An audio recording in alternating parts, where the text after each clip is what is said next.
All right. Session 21, right? Sir. Yep.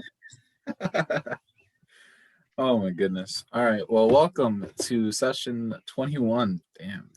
We have played a lot of D&D. Okay. What?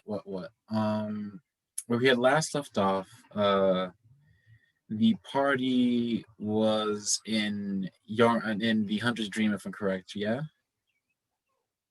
Yeah. You guys were in the Hunter's Dream, and the last thing I believe we were talking about was about you guys who just finished talking with Nani Monai and all of them.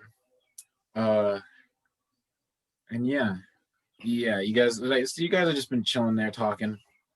There's been hunters in and out, going in and out.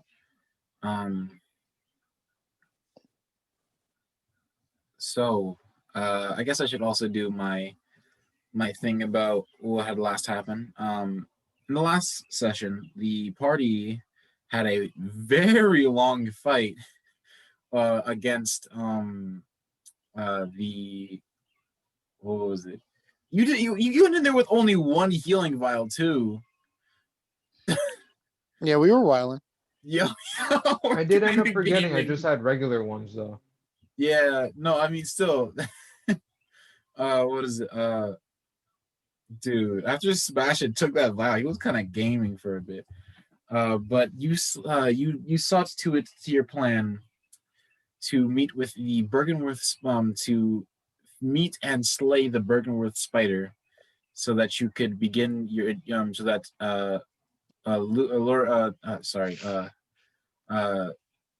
not it's not Lawrence. Sorry, I'm mixing up character names. It is Lucient.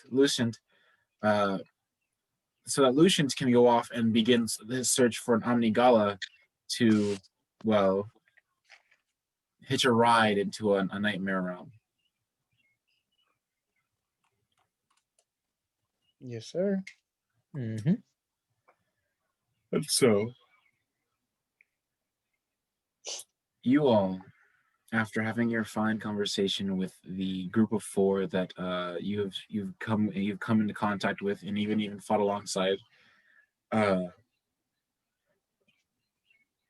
you hear Pippin kind of as you guys after looking away at Chenada Ball, you can see Pippin now in a different stance, almost like like draw me one of your French girl stance. And he kind of goes behind, goes under his mask, and assumedly either picking his teeth or picking his nose, and goes on to say, "So, what about you guys?" Ooh. Rank's kind of deceitful. He's like, "Well, as your father, you should know me, man. I'm just the guy who plays the instruments and goes around punching people. That's it. I'm on the look for my sister, and if you see her, you should probably let me know. But otherwise, we cool." Yeah, Pippin just kind of nods his head and then stops and thinks, "Can you give me a picture of her or something?" Actually, can I use prestidigitation to make an image of her in my hand? If you want, yeah, you could do that with if you get a piece of paper or something, you could do it, but it's not going to be permanent, so you'd have to actually trace it over again, or just use it as a place to show a pic, just an image. All right, so yeah, I'll do that. I'll use prestidigitation. Jeez, man, it's always a tongue twister. And create the image, and I'll frantically run around looking for a paper and a pen or a pencil. Mm-hmm. Is there any in the shop that we're in? There would definitely be. You're not in the shop. You're in the Hunter's Dream, but there definitely would be sold, just for a couple of pieces of copper, just a small bundle of why is my brain stopping? A good bundle of paper, not fine paper, but cheap shit. Fine. What is it? I throw a gold piece at like whoever the shopkeeper is, like still holding the image in my other hand, and I'm like, give me the paper. And so it basically just gives you a small, like a small notebook or like a nowadays notebook worth of paper, and then just kind of like looks at the gold and starts numbing on it as you obviously begin to run off and try to recreate this image of your sister. And with one hand, I guess I try to like trace over, or I look over like to Sebastian. I'm like, you young hands, please trace over this. Okay, I guess I'll roll a performance check for Sebastian. You're the artist here, but young hands. Young hands. All right, give me a moment.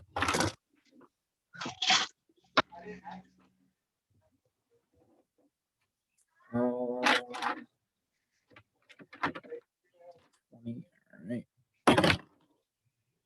That is not good.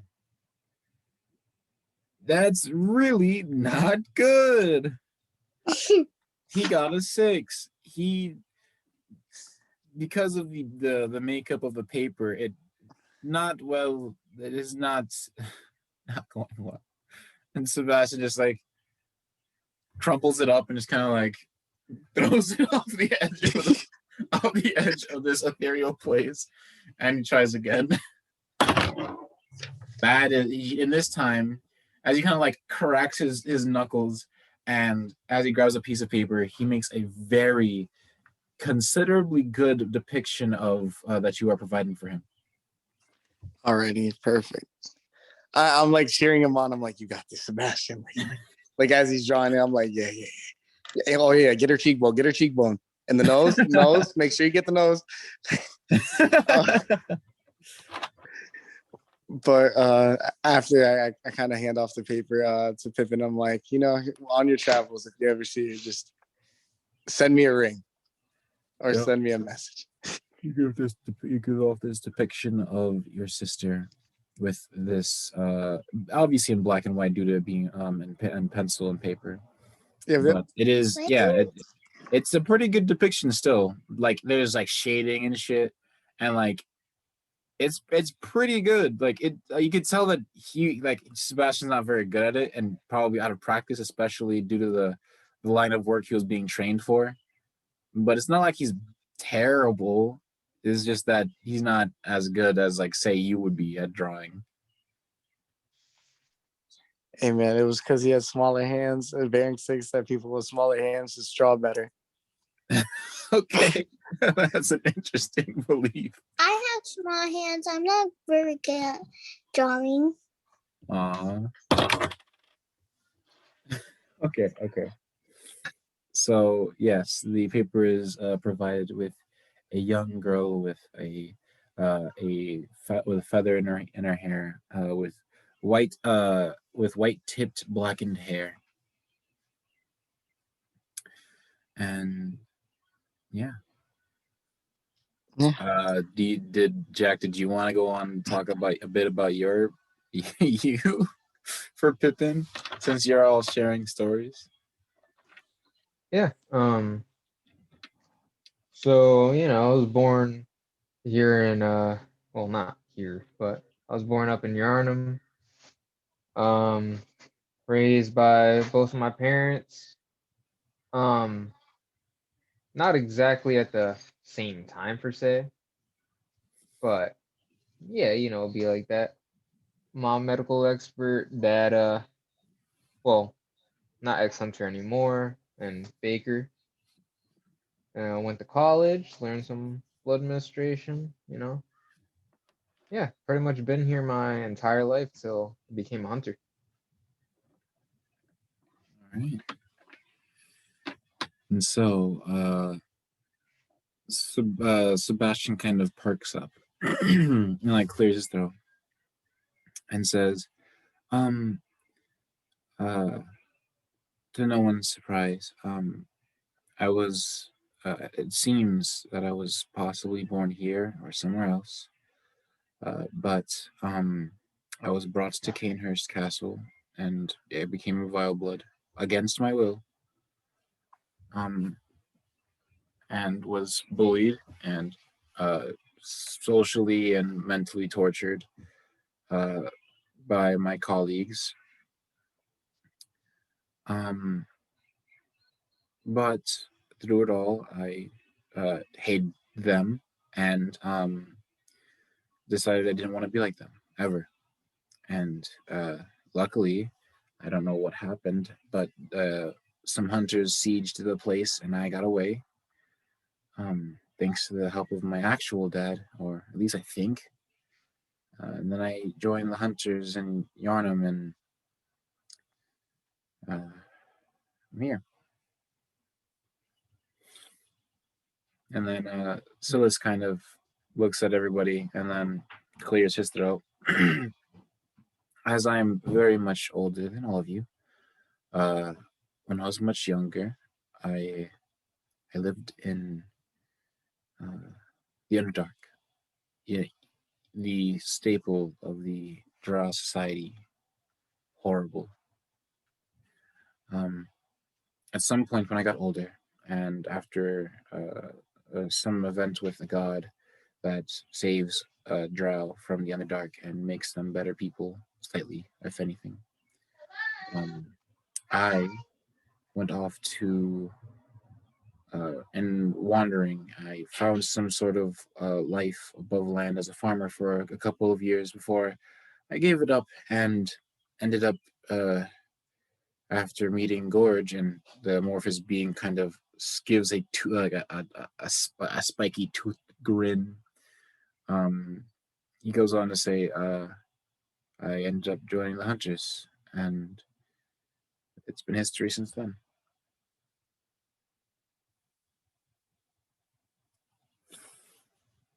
And after you guys all finish, they just kind of clap at you. Varink's like bows and he's like, thank you, thank you. Hey man, we just do be living. That is true. What is it? I try to get Pippin like not like alone, but like kind of like by himself so that way he can hear me. And I ask him if there's anything I can do in return for him getting me the Death March. And he thinks he just does this motion against his mask. No.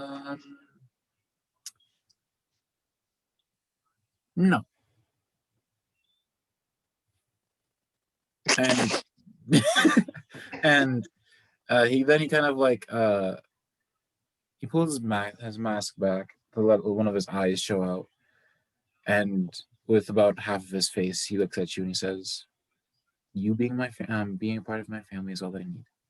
And then he pulls it back. Well, then that will never change. And then I guess I head back. You can't tell, but he's like elated.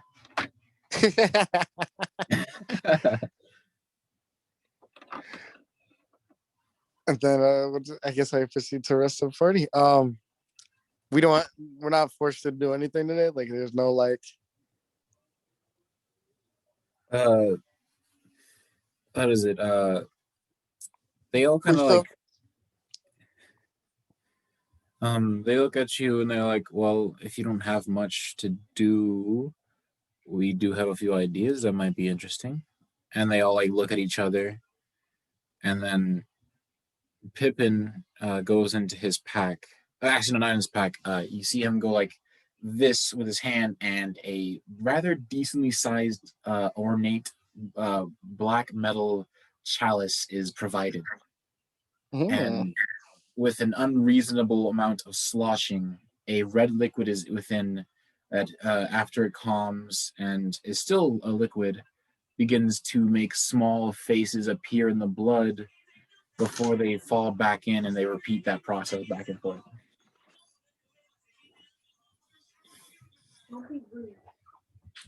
And Jack would be the one that automatically knows what this means. Ha To clarify, this is a chalice. This is one of the only few things that allow you to enter the chalice dungeons and continue to keep your progress. Uh-huh. And so Pippin kind of goes on and say, "Well, you could go on a you can go on a challenge, a run through the chalice dungeons. I mean, I got this. Imagine what else is down there."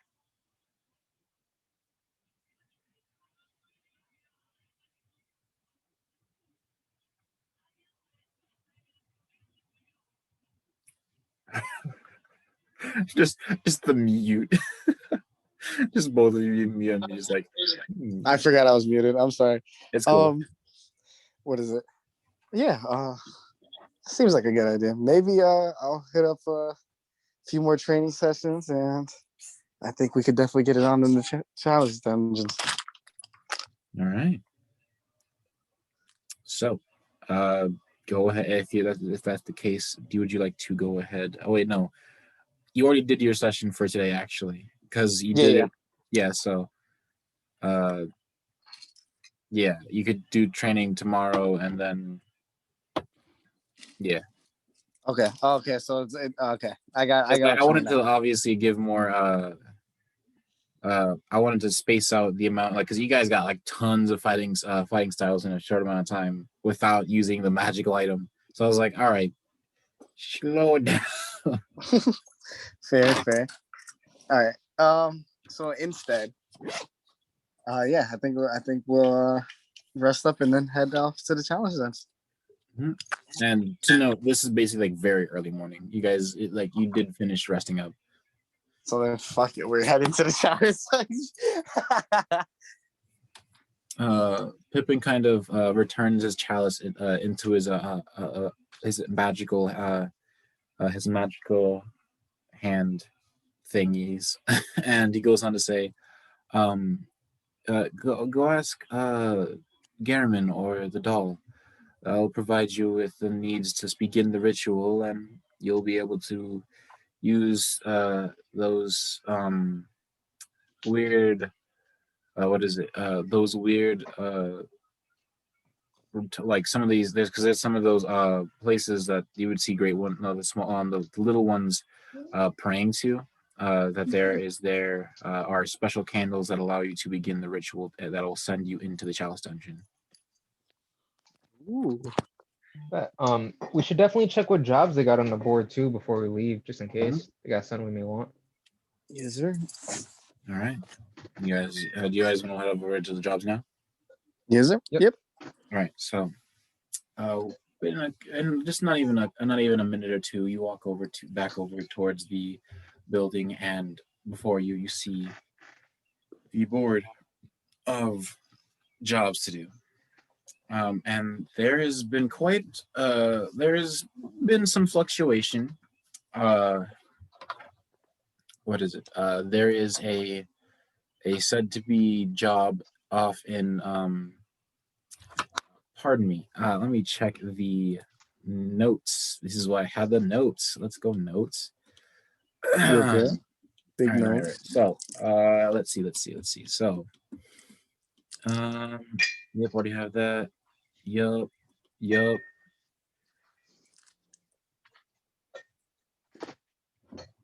Already did that. Yep, already did that.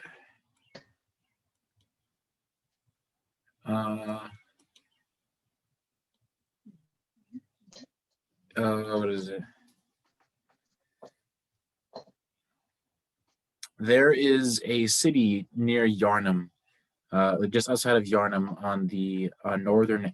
Wait, what was it? Northern? Yeah, no, it was southwestern end, which is known as Balhorn. There's said to be a legend of a beast that at night carries out sorry, no, not it's sorry. Balhorn is northwest and northeast. Sorry, fucking Christ. I believe it's just straight west, north, straight east. Sorry, Jesus. I'm confusing it myself. I should look at the map. In Balahorn, and the east, and the eastern side of Yarnum, there is actually I'll just pull up the map. Yeah. Their map. Boom. Map. Actually, wrong map. Fine by me. I didn't want to do that. Now let me. All right, gamer. All right, gamer. Calm down. So, I messed up the names here. This is supposed to be west. This is supposed to be east. Here in Balahorn, which is a city along the river that comes from the mountains. The mountains just on the eastern side of Yarnum.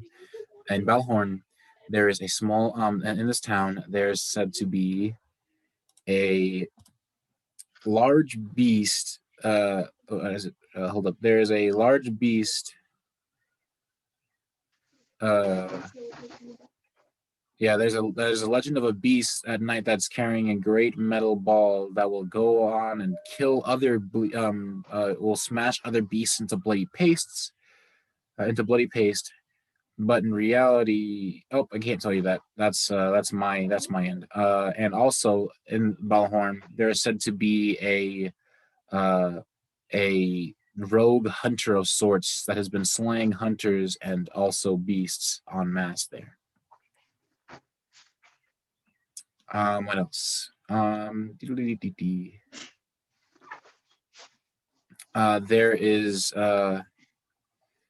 There is need for people in, if I'm correct, Eastern Yarnum, that in the Great Theater, there is to be some investigations to figure out what happened to the Great One that had resided there, and what it has been doing. What else? Already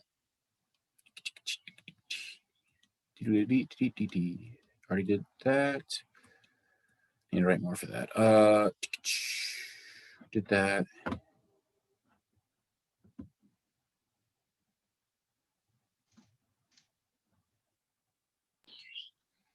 I'll do that.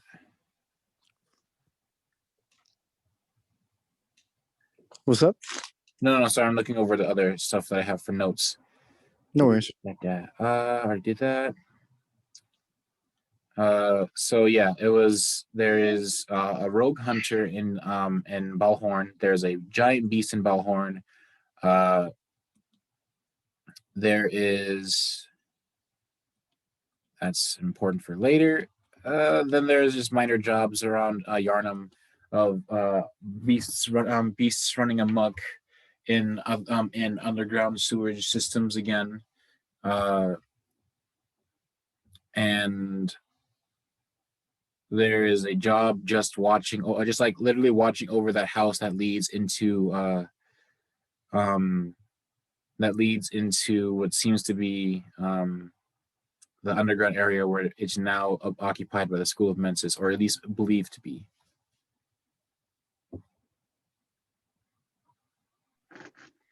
And yeah. Sweet. So, what is it called? Do the challenge dungeons take they'll take the rest of the day, right? We can go there. I mean, it's more on how long you last or how long you go in there for. Because if you take the whole day, you could reach at least level 3, depending on how well your fighting goes and how many short rests you take.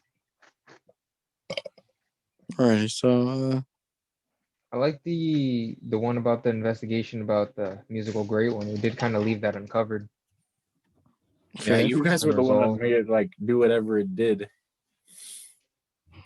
We'd probably be the ones best equipped to handle that, since kind of already dealt with him a little bit, although we ran.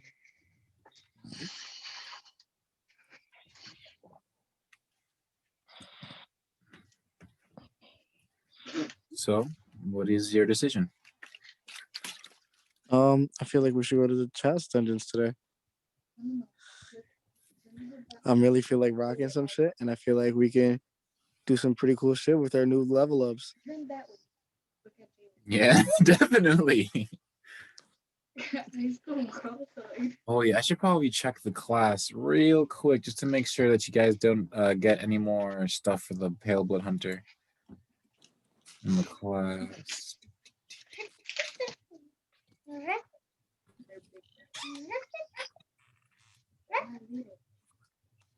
So, with a quick once over, at 7th level, nope, just Hunter's Tools. You still have a +3 on proficiency.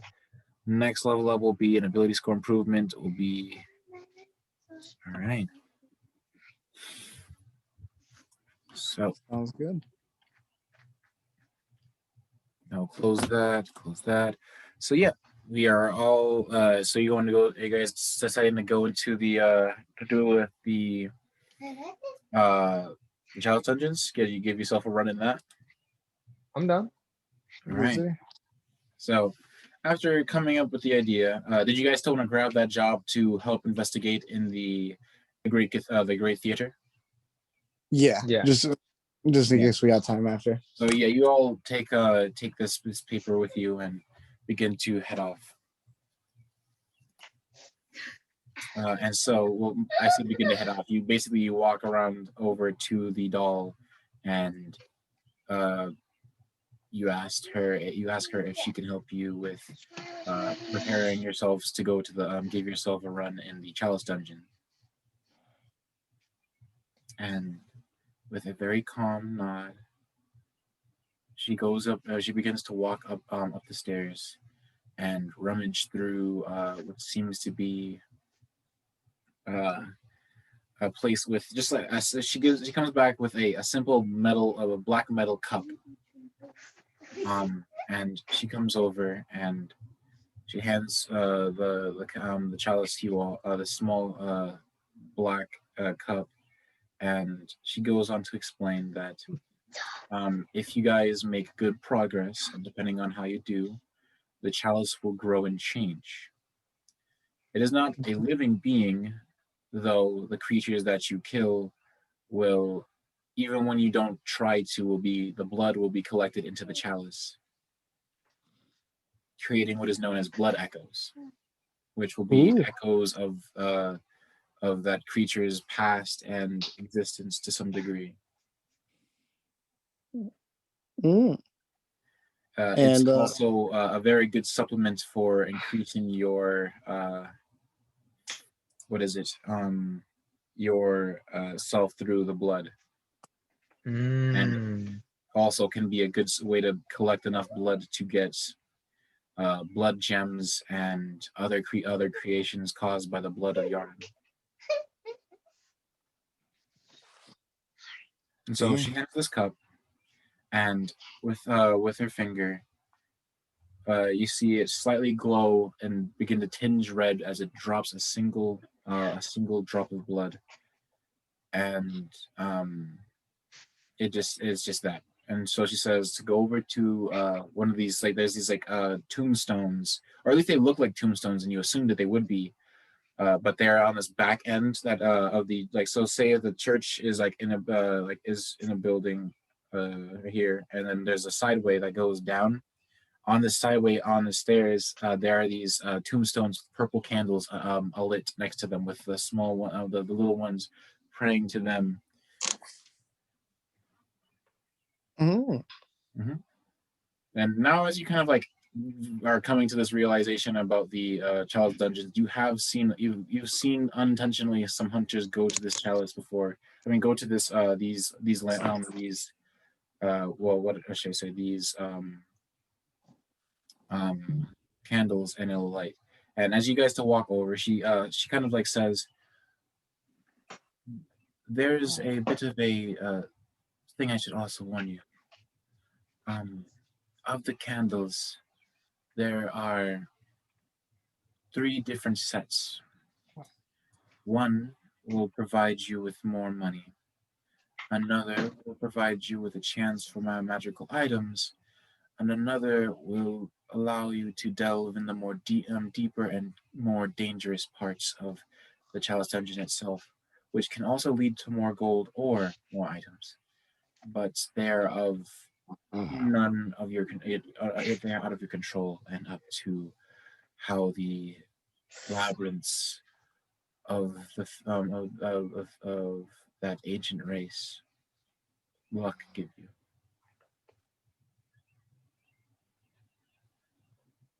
Well, don't let me stop you. As she then is greeted by another hunter who comes and hands her a decently sized bag of gold, and you can understand what she's doing from there.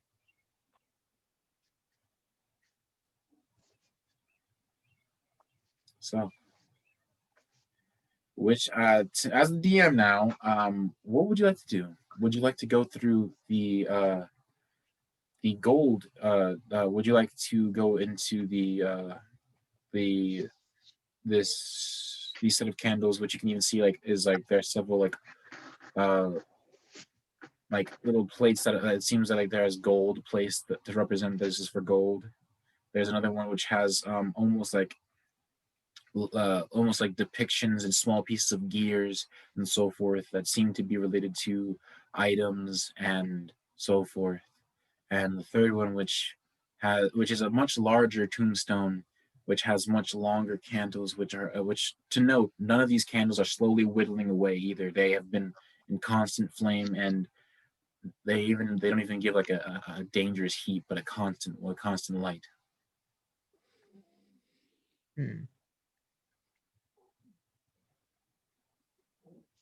Well, considering how we haven't been in these dungeons before, we don't necessarily know how difficult they'd be for us, but we could at least try to go off with the other party. Are we able to change this effect every time we go in, or is it permanent? It's more of like you choose which one that it'll be more focused towards whenever you do go in. And the dungeon itself will change as you go through it. But as the initial one that you had gone, like the initial type that you've gone through, like you can come back to the Hunter's Dream because there, as I'll just say it, there's gonna be lanterns that appear. And there'll be what is it? Lanterns. There'll be lanterns. There's going to be a room where there's a lantern, and then there's going to be an exit room which will lead towards a boss room. And to go further, you need to slay the boss. It's like one of those dungeon delving thingies. So, all right. Or there'll be some great puzzle that you have to do in the dungeon itself to progress further. Yep. All right. I think I'll just wait till he gets back in order for us to make a decision as a party. All right. Do you want me to pause the recording until then? Sure. All right. We'll be back in a couple of seconds for y'all. All right. So, what is you guys' decision on what you plan to do in the Chalice Dungeons? Do you want to go for a more gold incentive run? Do you want to see if you can get more magical items? Or do you just wish to delve into the mysterious parts, which will lead to whatever could happen, maybe story beats or magical items or gold? It's really up to random choice in that plans. I like the idea of randomness.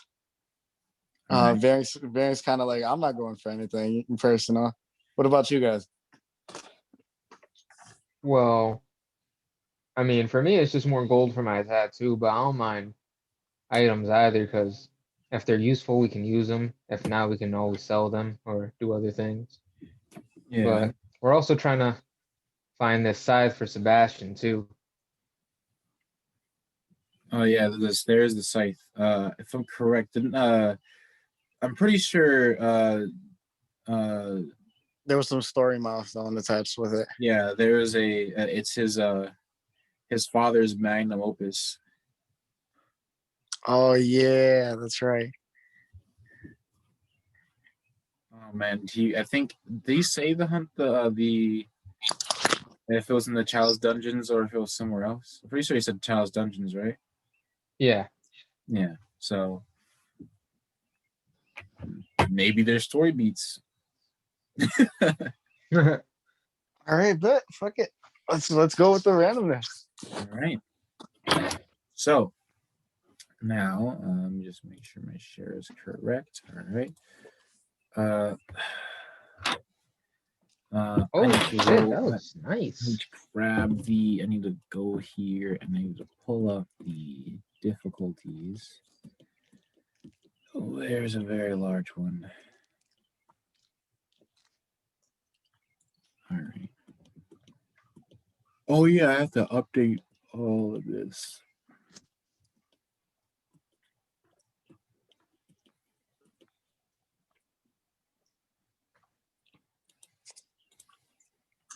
Okay. So level 7. Sometimes. Okay. So would one of you kindly roll me a D4 and tell me the result? All right. Oh.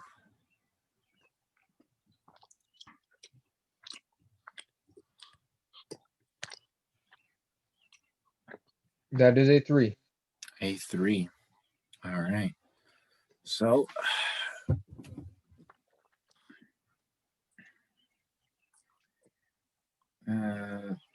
that and okay, let me get the calculator.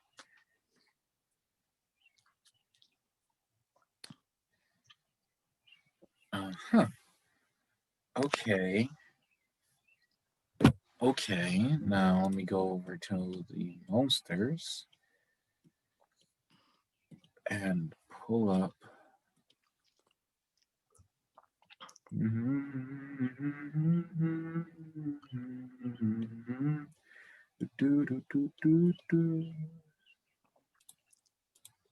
In the meantime, I'm gonna prepare my healing vials. Yeah, of course.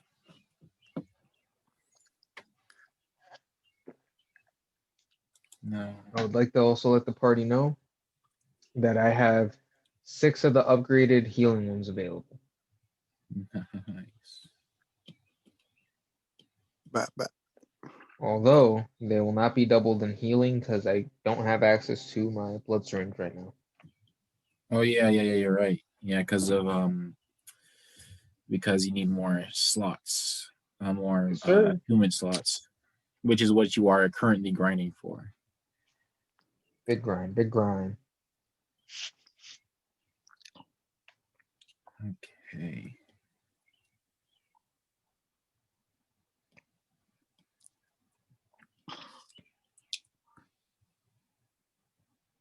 All right. So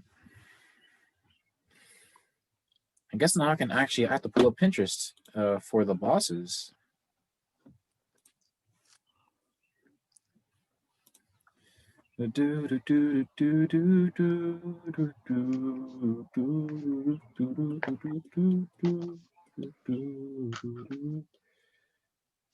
Harambe's and Chalice dungeons. Rambe rolls up in Chalice Dungeons and runs your fade. All right. Oof. Got some nastiness here for you. What makes sense for the first one? Let's see.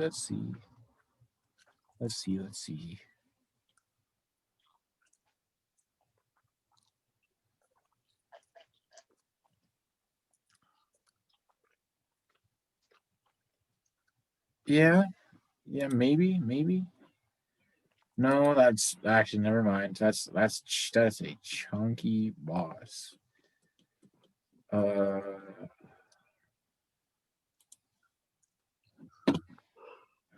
Maybe. And then this is a too chunky.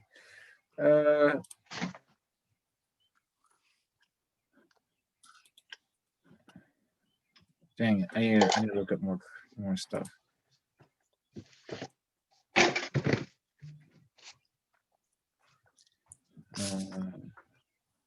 Put this up here for now as I pull up a considerably reasonable boss enemy.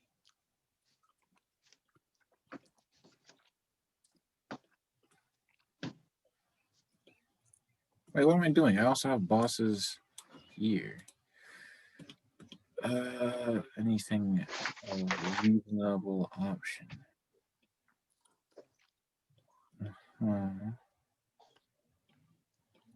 Oh, that's a great one. Are you leveled enough to fight it? Is the question. It's a stretch. It's a stretch, but you do all have new abilities and items at your disposal. So maybe. Is it that OD? Oh, it's. Well, it is supposed to be challenging. Actually, no, that's perfect then. If that's the case.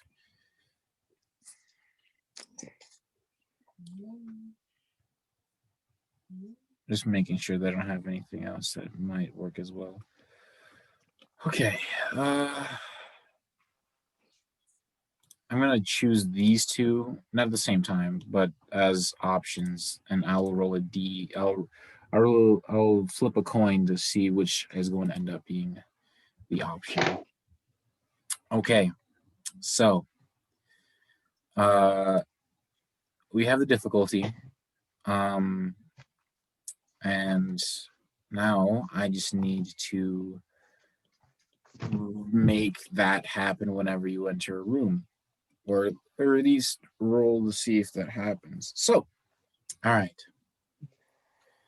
As you all bend down before this, before the largest tombstone, the chalice begins. The small drop of blood begins to resonate with something, and as you place it onto this pedestal, it and you fade to light, and you find yourself standing up in a dark, hardly lit room, and you can see an ornate door in front of you with with strange pillars, and there are, to no surprise, many skeletons and other dead things in this room.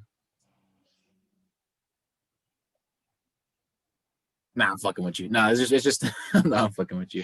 It's just a bunch of chairs and so forth, but they are long old with spider webs all amongst them. There is turned over things and objects. There are occasional clay pots depicting of something that has already been smashed to the floor. And what do you do? Is the spider still around? Can I roll a perception check? Oh, you're looking for no? It's like a very tiny spider web. Like it's just a web. Okay. No, it's not like yes, a giant web. And no, I would have been frostbite spider. Like no. I was getting All your right. PTSD. Okay. All right. So,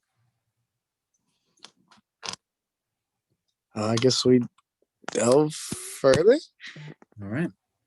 And so you approach these stony doors, and as one of you or multiple of you begin to push these doors apart with a hard stone grinding sound, it is open. There is a E-shaped opening before you, and pardon me.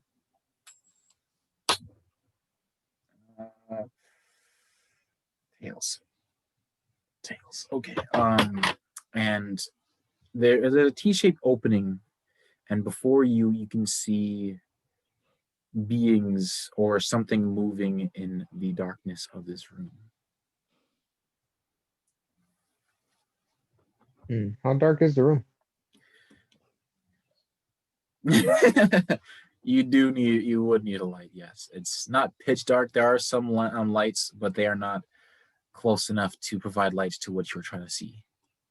All right, but Varynx will use the light cantrip. That is Perfect. All right, and with a snap of a finger and a small hum amongst yourself, you see a small light just before it begins to buzzle its way to give more light to the room. And as it Hey. does, the beings in the darkness look at you all and look in your direction. So mind me while I pull up the first monster you're facing. The first couple of monsters, I should say.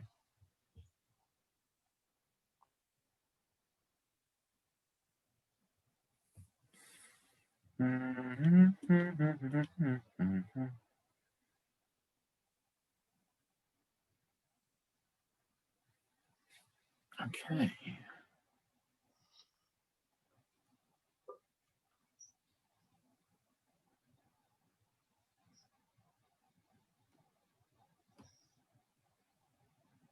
Sorry, I was just looking at these characters. Oh.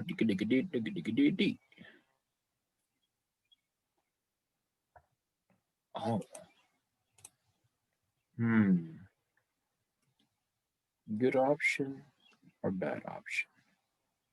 Interesting to say the least.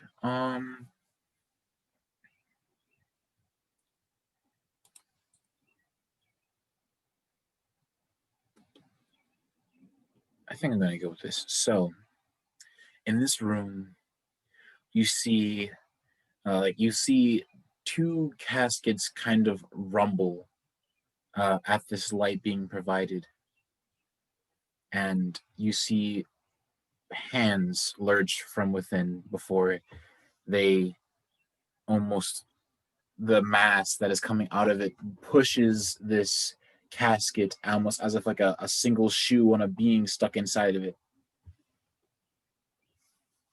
And you see another one do the same before, pardon me, as I grab one more enemy that makes sense.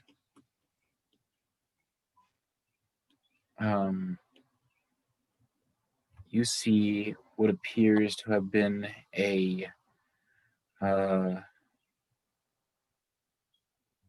some remnants of a wolf of some considerable size.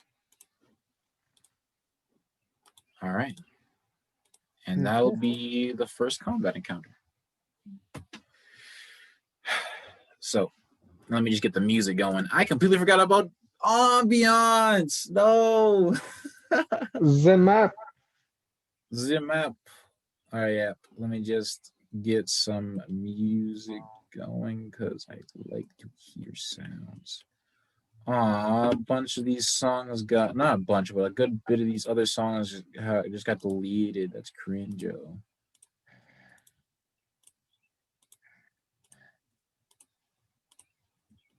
Just scroll to see if anything else is missing.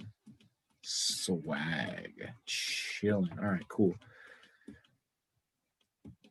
So I'll just put Omen on repeat for now. And I get that. Pain, pain, pain. All right, cool.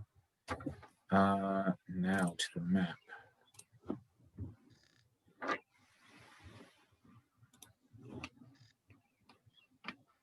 Yep, you need to load. Load that up for me. Yes, sir. All right.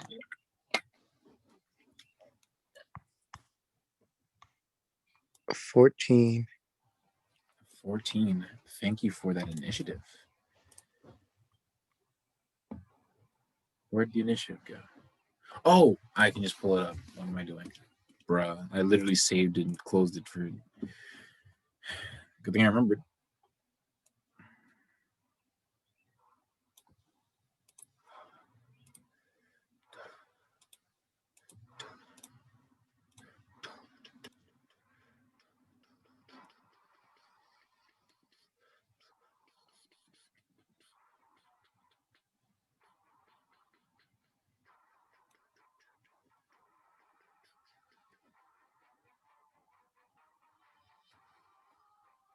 Oh, that's so good. That's such a good intro. So, Varynx with a 14. Actually, that's the same one as before. Sebastian with a what's his dex now? Because I don't know if he upgraded that or not. Yeah, he did. Yeah, it's a +5 now. The boy, he's moving. The boy is sitting on a juicy +5. Just moving and making this money. True. So he has an unnatural 20 for his dex today. I mean, for his initiative. I don't know why I did that.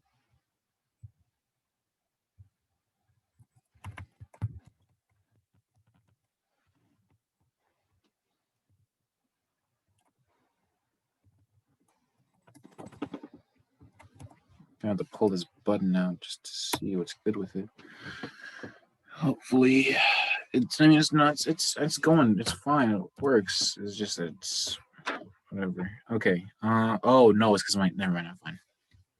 So 20 for that. Jack, what did you get? Got a 17, boss. Ooh, juicy on the 17. Oscilloscope. And not so desirable 12, which is one more than before.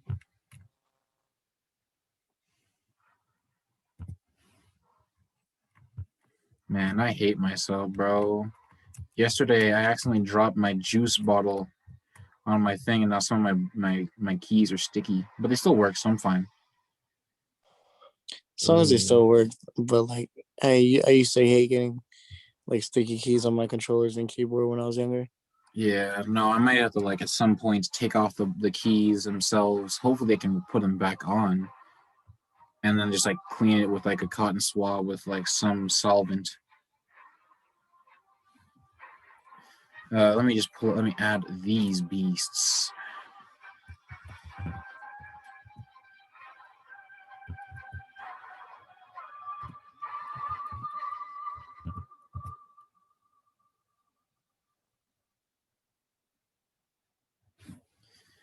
Okay, let's see these creatures. -1 on their decks.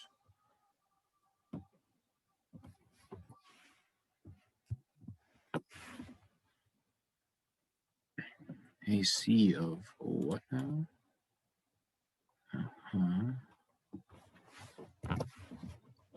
HP of... That's a chunky bit of HP.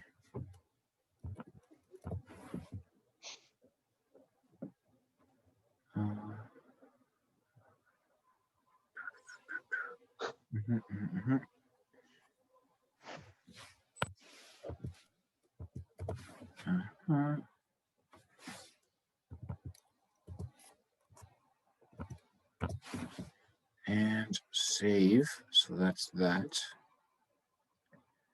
And now I roll for this, which has a 0 to its plus, a thing for AC, and how much HP.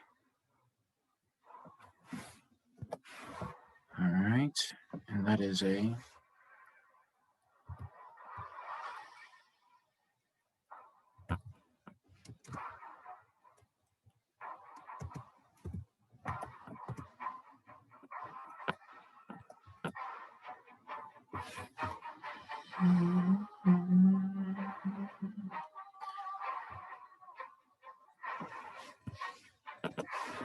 All right. Sort. All right. Combat is upon us. Now to make the map. Time to pray to the combat gods. True.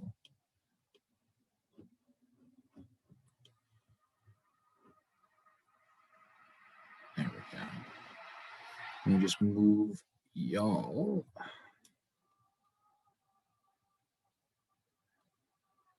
Down here.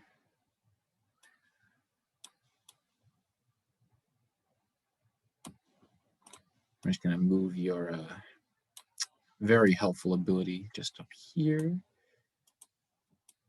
You as well.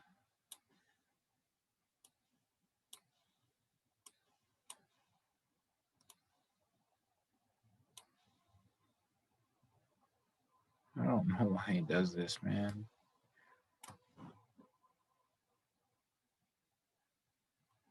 Whatever.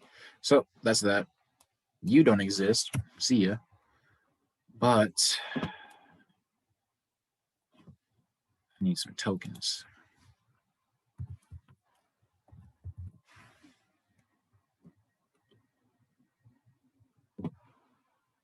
These work.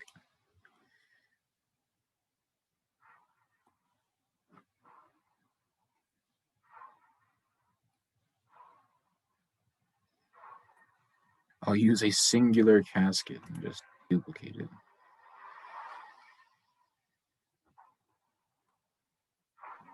A whole casket just to duplicate shit.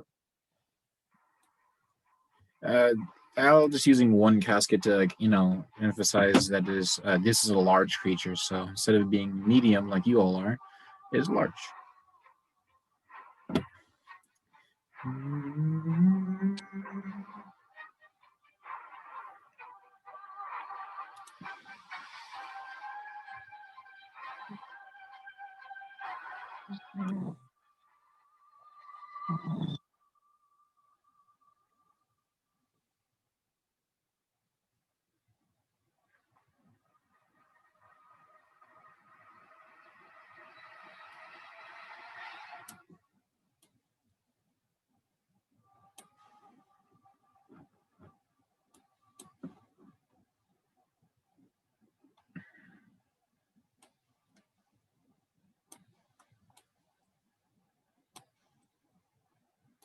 Further out.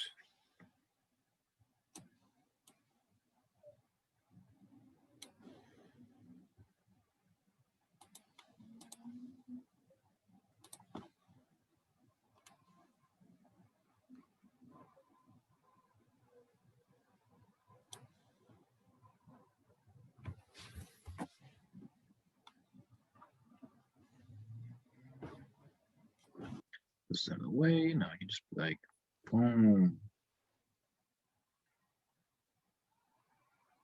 That's about right here. I'm off by one. There we go. Thank God that I can somehow just instantaneously know what is like symmetrical. It's a weird talent of mine. Now, let me just also make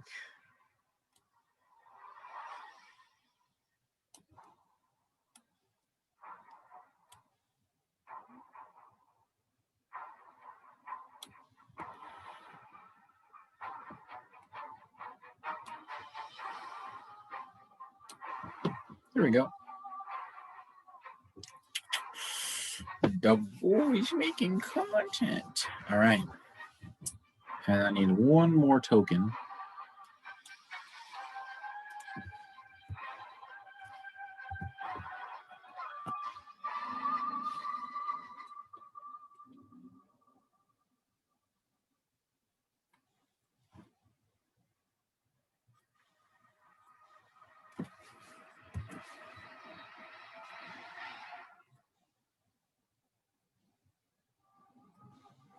There we go.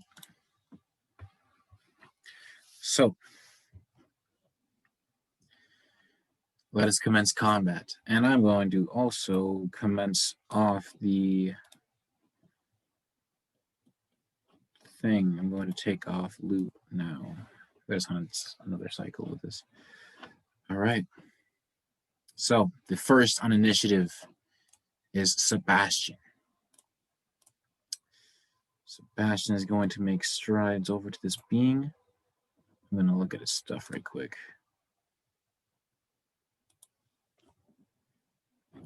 I'm sorry. I don't know why my screen just went black for like half a second there. Do you guys see that as well?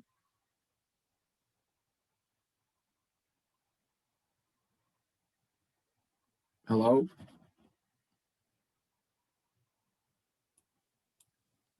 Jalen. Yo, what happened? Yo, sound? Yo, what happened? I don't know. I'm waiting for Jalen. Shit. All right. We all good? I'm chilling. All right. Because no, it's like my fucking my screen. Some of my screen went black, and then I can see. I should wave my mouse around, and all the black just disappeared. Alrighty. I can see.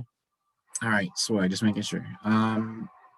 Let's see if Sebastian has anything up his sleeve, or if I need to check something out about its damage. Okay. Nope. Still here. Now Sigmund Drain though. Blood encased weapon.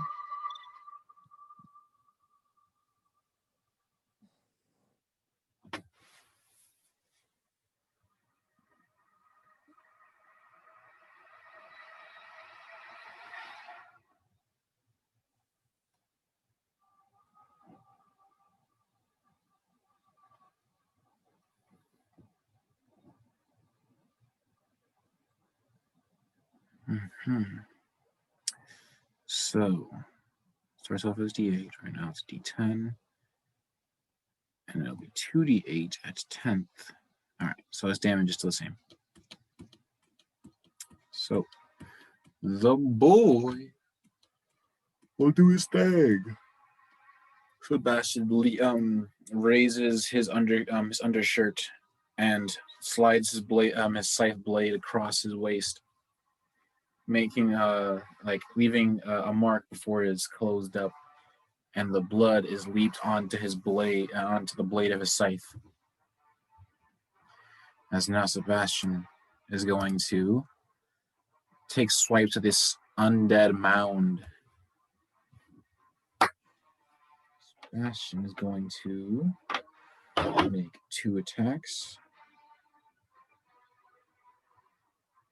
I don't know why I couldn't find my open D20s. The second one is. That's what, 2 hits, right? On this creature? It is 2 hits.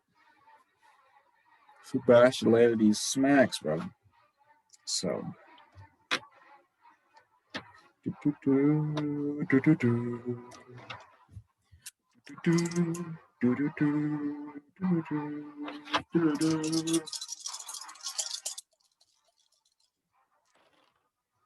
So we got 16 damage with this one with 2 attacks.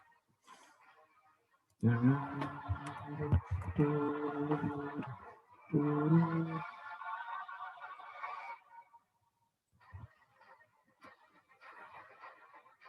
right. Now it is Jack's turn. Is Jalen here?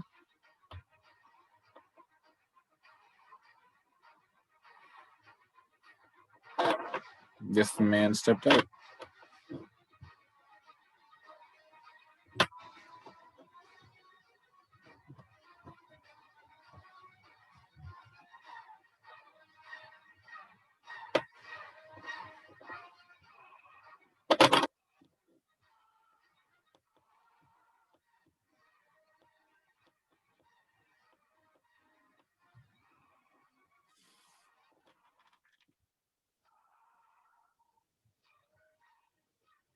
Yo.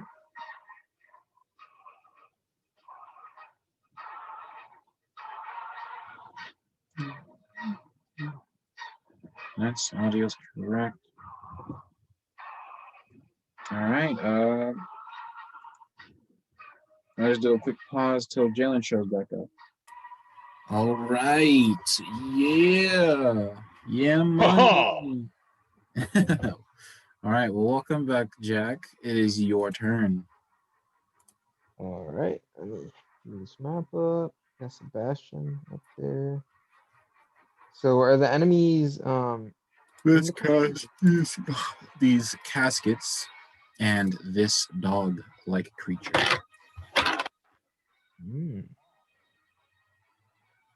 All right.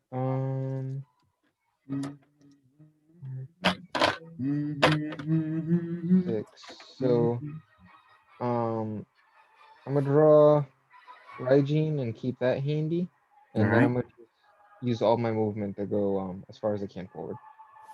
All right. So 5, 10, 15, 20, 25, 30. Yep.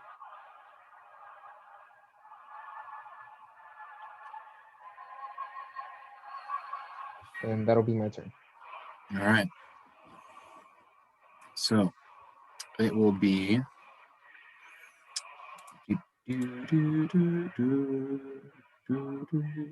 Varynx.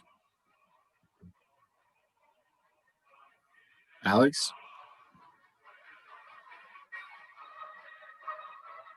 Hold up.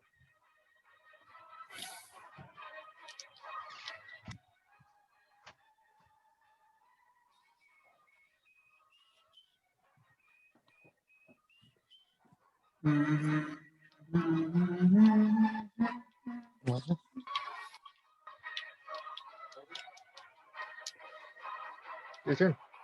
Yo, what's up? Yeah, it is your turn. Alrighty. All right.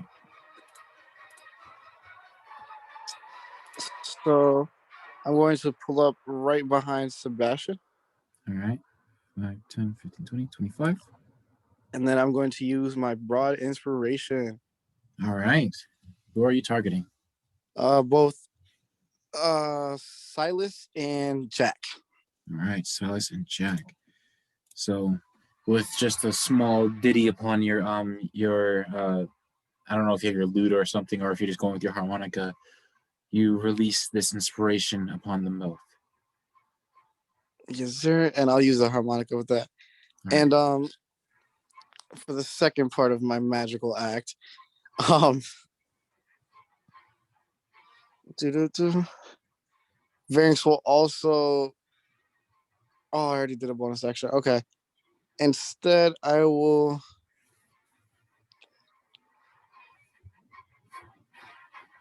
you know what? Can I just gear up for a reaction? Yeah, you can hold an action. So if something approaches you, you use your reaction to do whatever you were going to do. Bet, so then I'll do that. All right. And that'll be my turn. All right. And so with that, it is Silas's turn. And Silas steps forward 5, 10, 15. He's going to let out a couple of Eldritch Blasts alongside a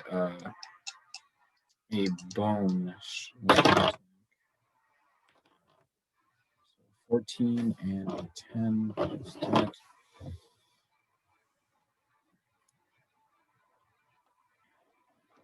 Those hit. Ooh. So,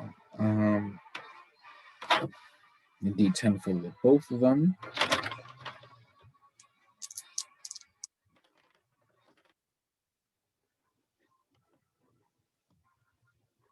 So with a magical wave of with the amorphous hand that he summons forth, the mouth releases the two small galaxies before they burst into streams of light, and they deal to the second casket. They deal. Okay, break this down to this.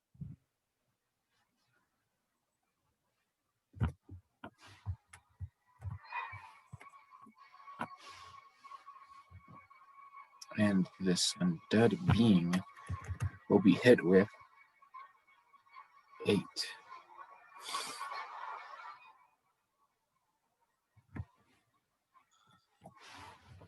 All right. And so, yeah. And then no, he has one more attack, which was the bone attack.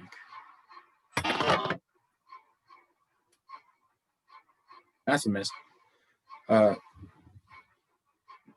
So then, after releasing out those beams, he generates that bone in his hand and flings it out, and the beams themselves smash through the bone unintentionally.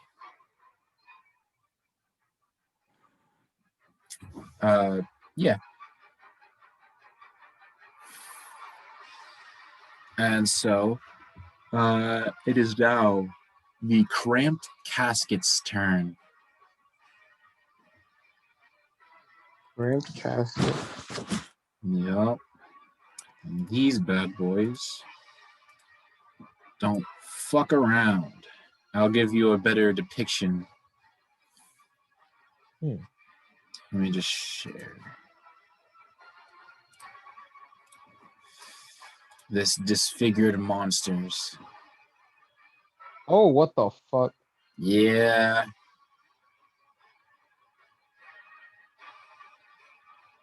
As yes, this Burn it with undead fire. mound brings forth like almost to some extent unrealistically coming out of the casket, barely.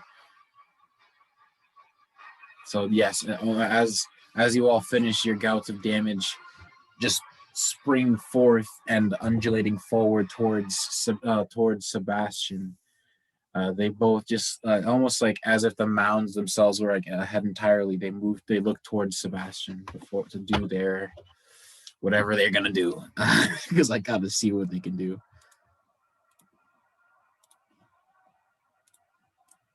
So, oh man, whoa, that's a lot of attacks. That's fucking 8. 8 attacks? Not each one, but like in total.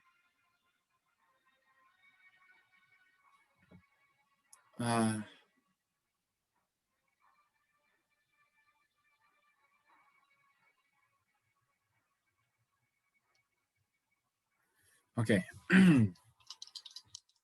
So, one of them is going to make its 4 swipe attacks, and the other one is going to shoot a necrotic projectile at Sebastian.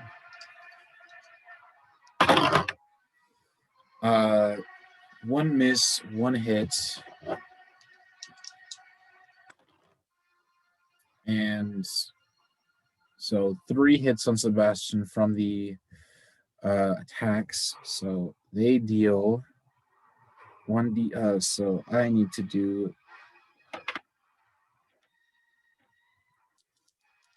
so plus 15.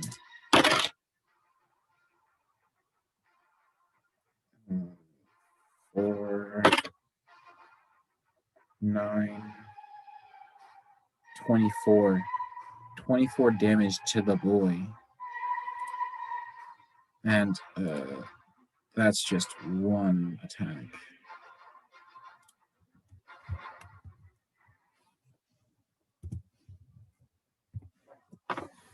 All right.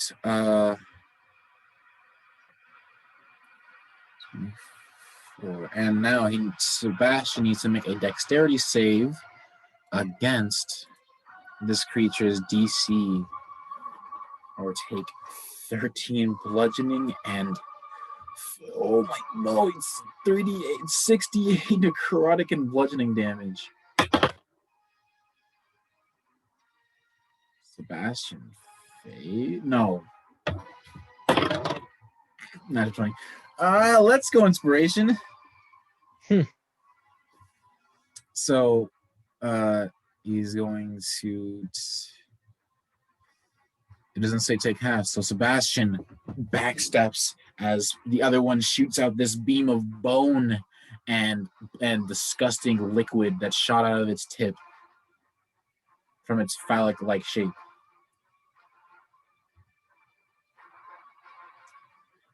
Yeah.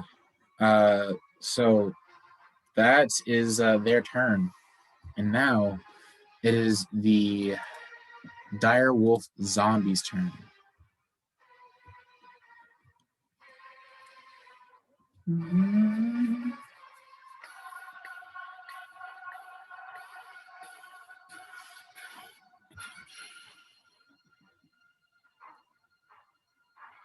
So it has 40 feet of movement.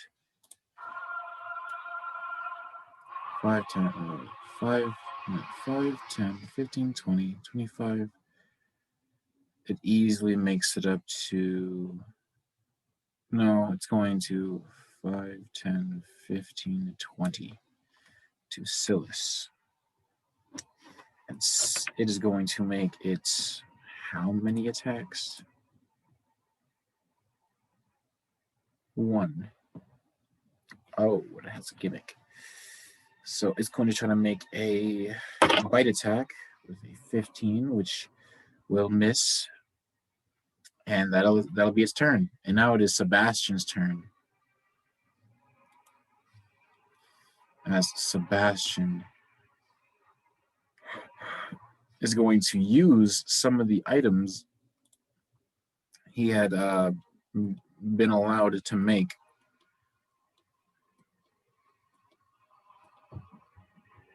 Yeah.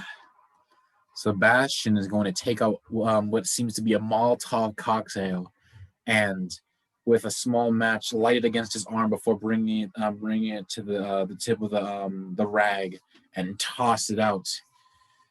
And because he is level 7, he can only create 1. And so he's using that 1 now, and it's going to deal 1d6 fire and set it ablaze. Okay. And so he's going to toss it onto the first most one. So it will take a d6 of fire damage.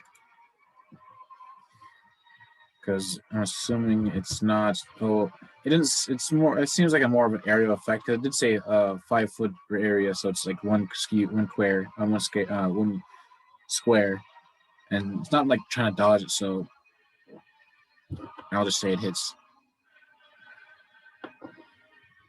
Actually, no. I'll just roll just to be fair. 13. Yeah, that hits. So d6 of fire damage. That is just 5 damage to it.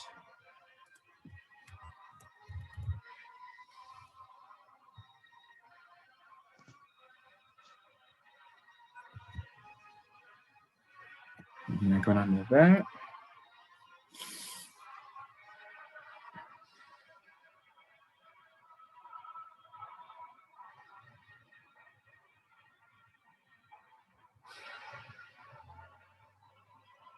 Wow.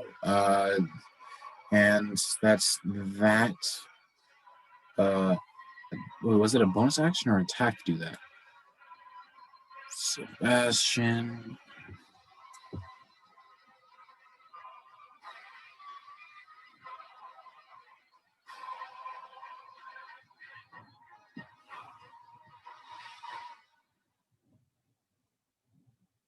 The creature can use an action.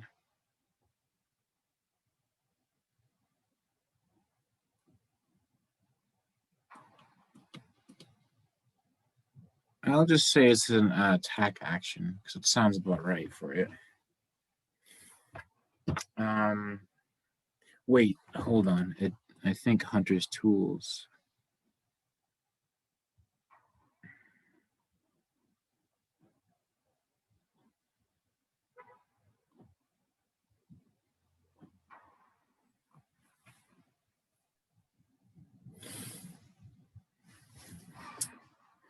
Yeah, so now Sebastian is going to pull up his what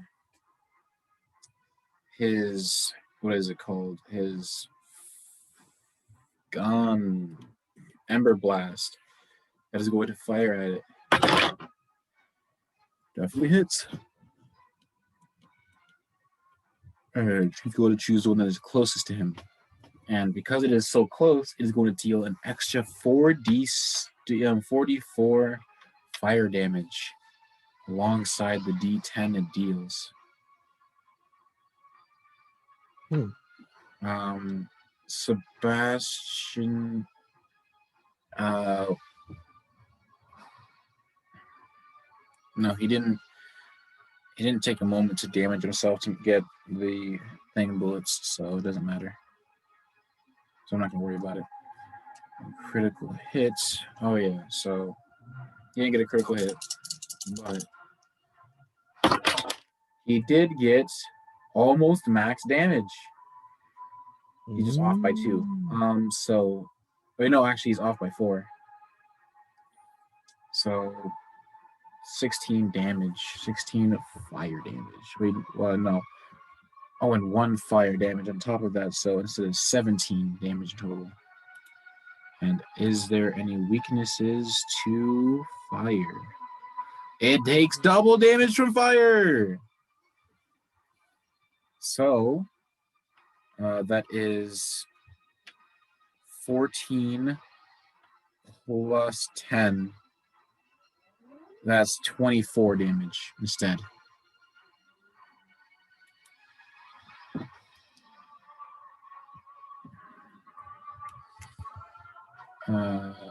This goes down to this, and this goes down to that, and this goes down to 9. And so, and that means that other damage it took is going to be doubled. So this goes down to this.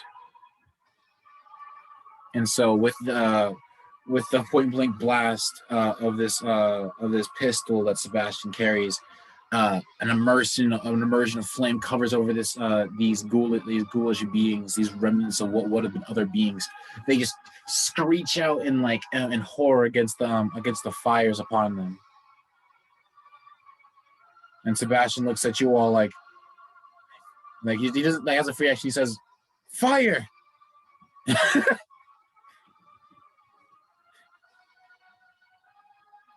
don't know why that made me think of like a caveman, like fire, good. But yeah, Sebastian just says fire, and like with like an expression, and yeah, that's Sebastian's turn. Jack, it is your turn.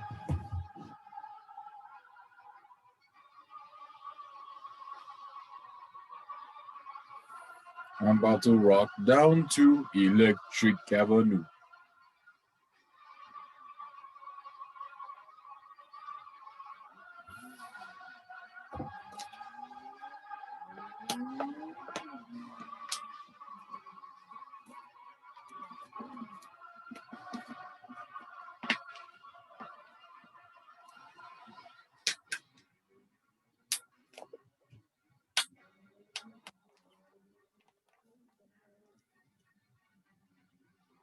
Agua nibbles. True. Liquid would be kind of fire though. So Jack, it is your turn. All right. All right. I'm going to do is I'm going to go for one of the caskets. All right. And just see, I don't know if you heard, but Sebastian just said fire because he lit them both ablaze. Yep, Well, more or less, he shot one, he blasted one with like fire damage, and another one just absolutely got covered in flames at the moment. All right, which one is covered in flames? It would be this one. All right, so I'm gonna attack the other one. All right. Go ahead. All right.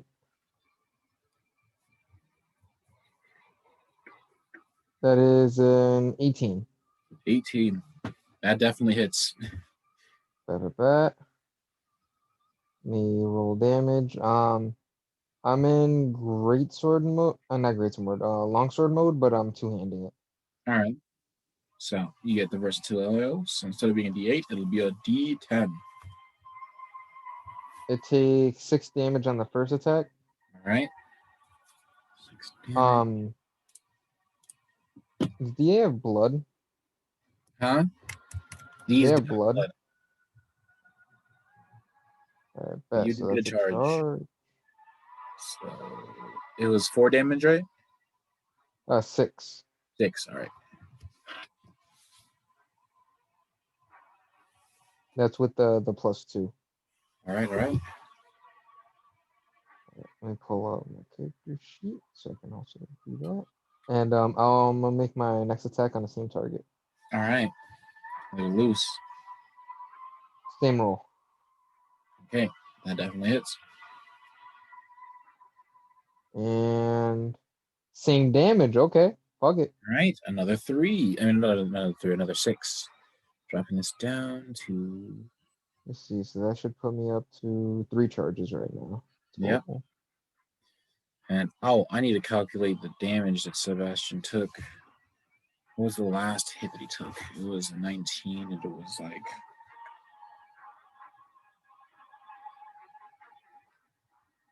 So we're just gonna take that.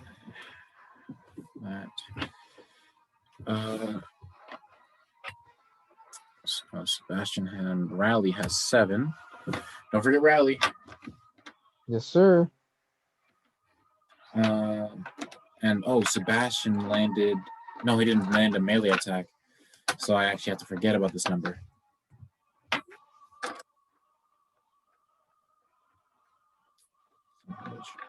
Well, whatever. That's your turn. Yeah. That is my turn indeed.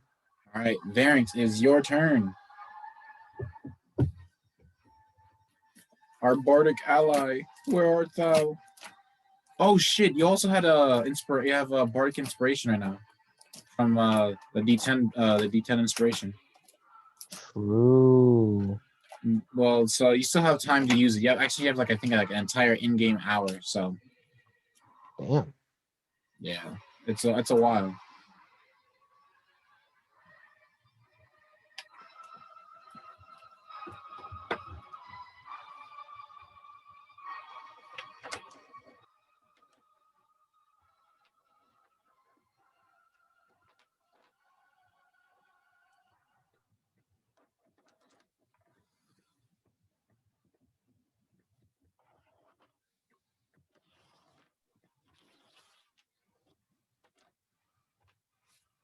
I think Yo, this dude fell asleep. Alex. Alex, it's your turn, man. Is he using the bathroom or something? Honestly, I think he fell asleep. Shit. Really? He seemed like he was sleeping the first time I went in there. Damn.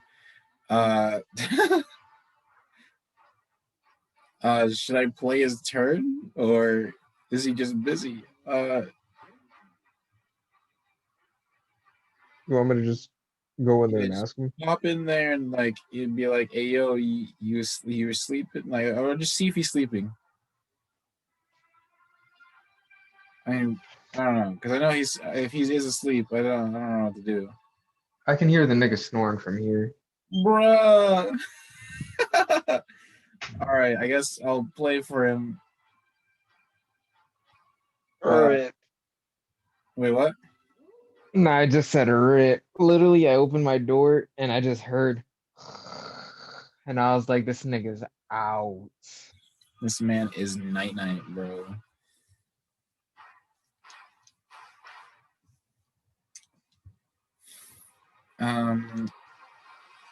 So I guess I'll play his turn. What is it? I'll say that.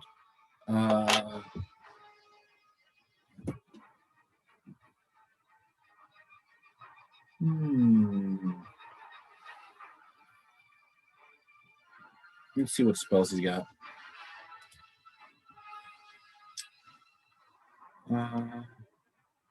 Let's see.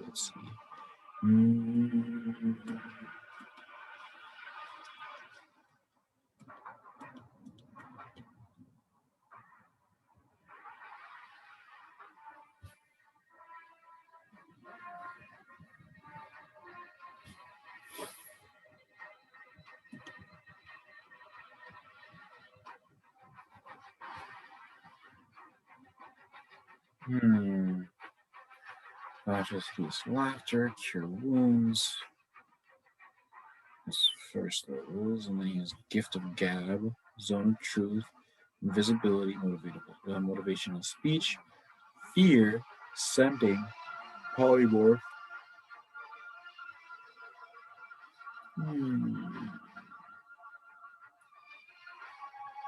I think he's gonna opt for. What does Blade Ward do? That's a cantrip. You can extend your hand and trace a sigil of warding in the air. You have resistance against bludgeoning, piercing, and slashing damage dealt by attacks.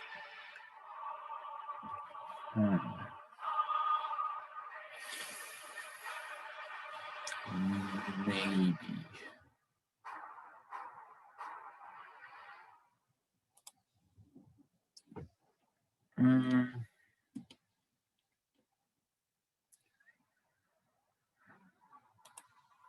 Cure Wounds seems like a good option.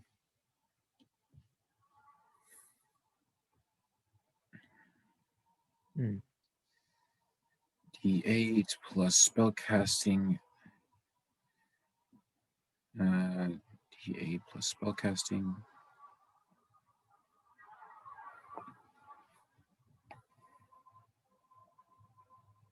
What's a spellcasting?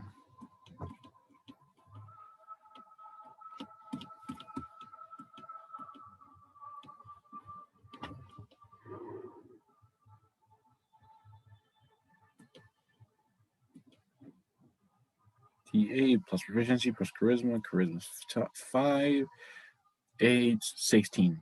So Sebastian, oh wait, no, modifier is proficiency plus charisma. That's just 8. So 8 plus a D8. And that has become 12 healing on Sebastian, because I'm pretty sure he's right behind him. He is, yep. So he just uses his action to touch Sebastian, and Sebastian looks back and he just feels the energy course through into him and heals him.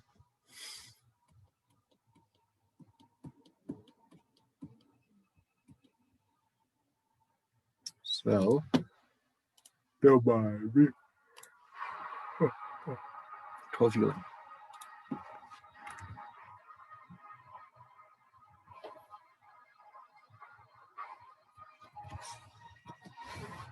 All right. That is Variance's turn. It is now Silas's turn, and Silas will repeat essentially what he did last round with Eldritch Blast as one of his cantrip attacks.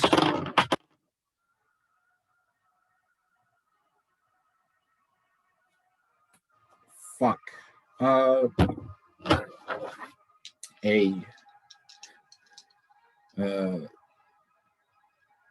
Should I?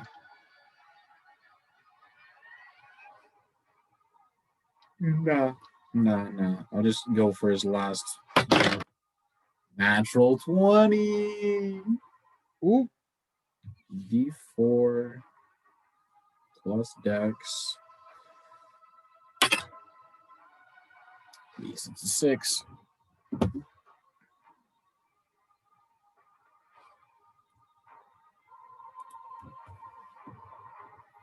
Making this. All right. I know it's. There we go.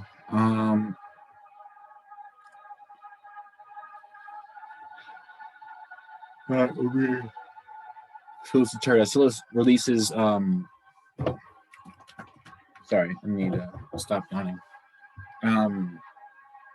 As Silas lets out 2 gouts of energy as they go far too wide and miss the cramped casket on the right. He then just releases generates a bone before firing it on before tossing it forward at this undead mass. And it is the cramp casket's turn as they now look to not both of them. Well, wait, hold on a second. Let me see.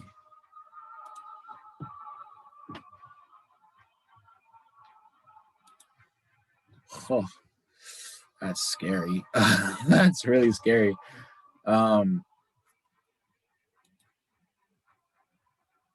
let me just pull up the map. Has 5, 10.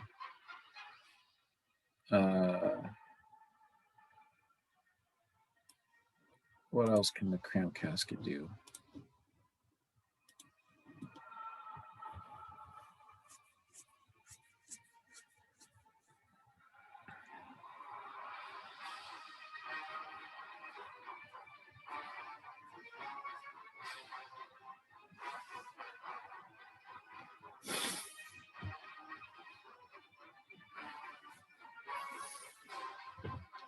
Okay.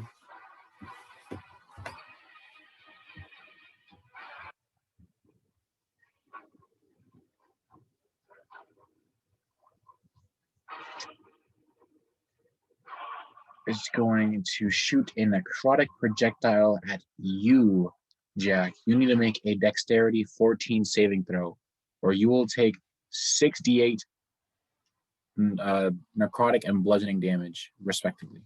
No, not in total. No, sorry, not respectively. It's 38 and 38 necrotic and bludgeoning. So in total, 68. Christ, good thing I got a 22. Of course. All right. Yeah. You just like Sebastian did. It so you just duck downward. Just this section of like just disgusting juices and several like bone fragments get sent at your direction, but you dodge just out of the way. But the other one that you have been attacking is now like its form it lurches its head towards you, and now it is going to release 4 of its swipe attacks. Those are misses, even with a +7.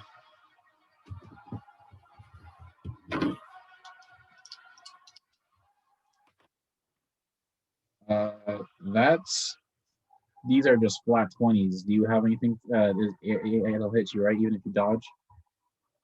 Yeah, because it would just go up to 20. Yeah. All right. So yeah, they both unnaturally hit unnatural 20s with these 2 last attacks. As it is 2d8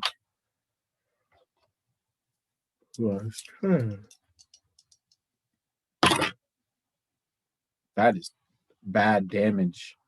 12 damage. They on a D8s it got 1, so it is considerably worse, less damage than it would have been. Mm. Yeah, so in total you took 12 damage. Oh.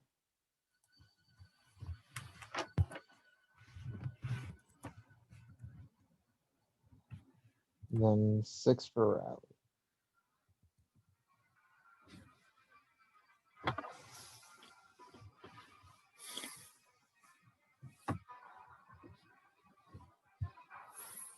All right. That's the Cram Casket's turn. It is now the Dire Wolf Zombie's turn, as it will now continue its attack towards Silas, getting a and still might miss because with a +5 that actually might hit with a 1, but I think I'm going to use Amor's reaction to harden his outer layer, and is going to have too much AC for that attack to land. So with his hardened skin, he's going to smack this undead dog away.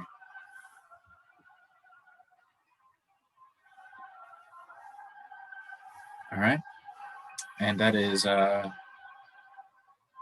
turn. So the next thing, it is Silas's turn. I mean, Sebastian's turn. That. And so Sebastian is going to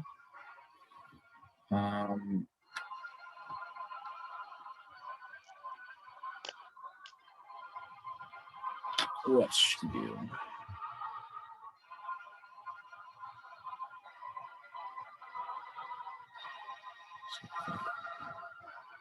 he's just gonna continue his onslaught against these enemies. Give me a moment. Actually, I'm gonna go grab some toilet paper. Yep.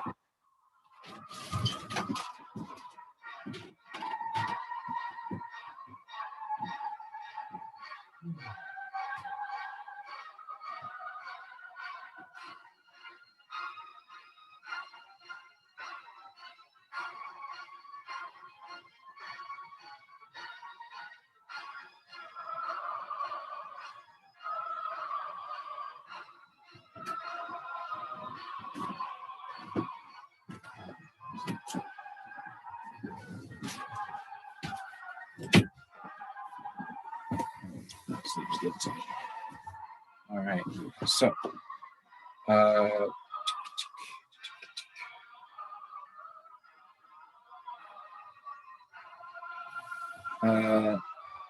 in this, Sebastian is going to make 2 attacks.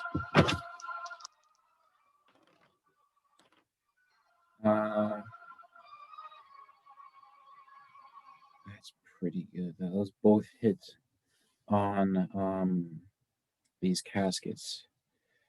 And now Sebastian is gonna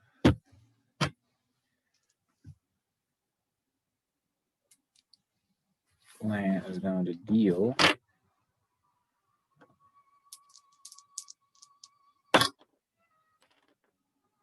shit.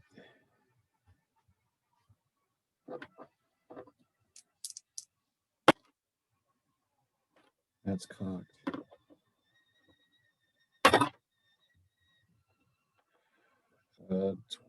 14 damage total on the first one that you have been attacking. 12 damage. This goes down. This goes down to this.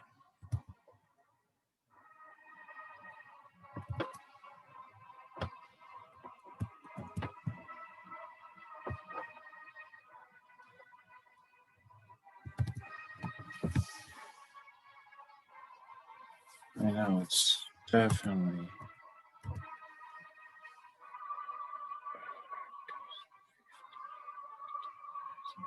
wait. Yeah, there we go. Good. I calculated that well.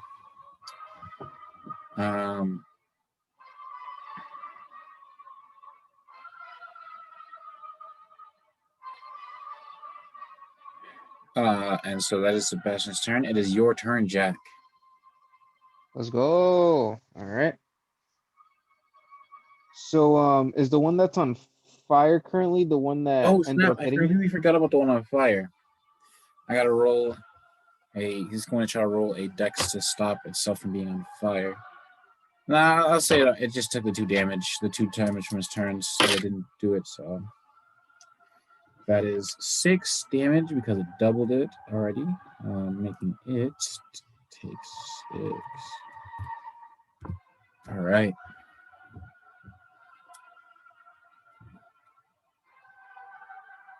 Yeah. Sorry, it is, the one on fire is still on fire, and the other one that took that fire damage is the one you're squabbling with. Like the lots of damage from Sebastian. All right. Was that the one that's not on fire? Is that the one that hit me or was it the other one? It is the one that will hit you. All right. So, I'll attack that man so I can get some health back. Yep.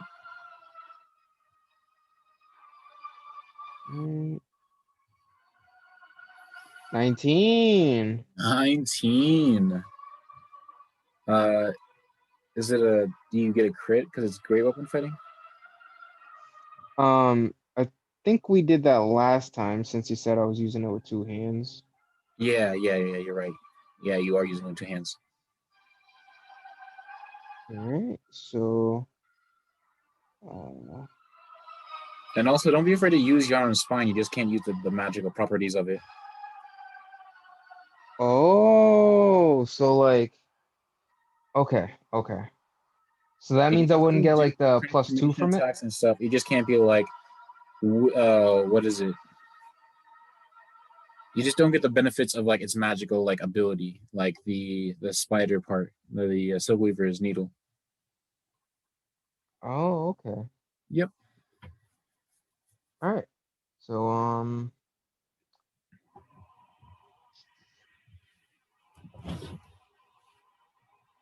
I'm gonna use the bardic inspiration for extra damage. All right. So that's a D10, right? Yeah. So that'd be 2d10 in total, I believe, right? Yes. All right.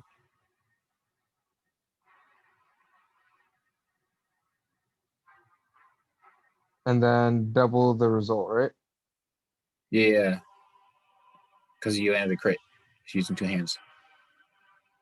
All right. This nigga takes math be like 30. I'm gonna commit to double damage, so that's 34. 34. And do note that you just got a charge from that. 34. Oh shit, you're right.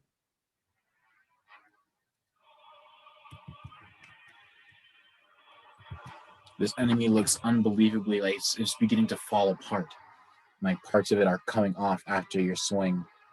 It is rather close to death. All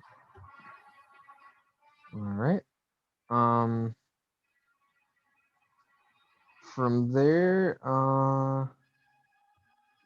yeah, fuck it. If he looks that low, then I'm gonna go for my last attack on him.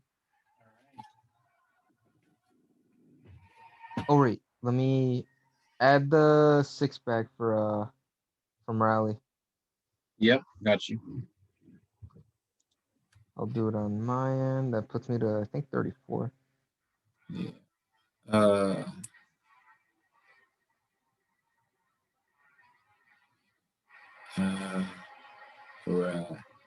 What are you at now? I should be at. I was at 28. I gained 6, so 34. Yeah, you're at 34. Sorry. Very good.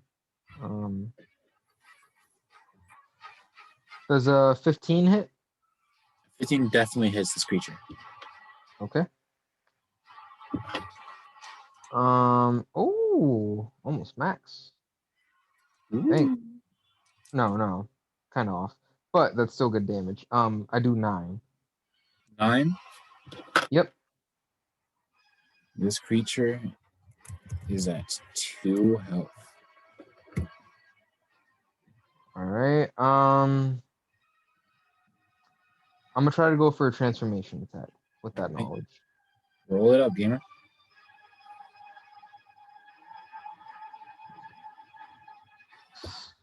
Yikes. And also, don't forget to add 5 inspiration. I forgot about that. Gotcha. All right, so that puts my inspiration from 17, 23,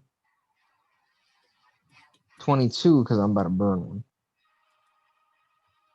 Because that was a 2 on the roll. Yeah. You know what? Does a 12 hit? A 12 does hit.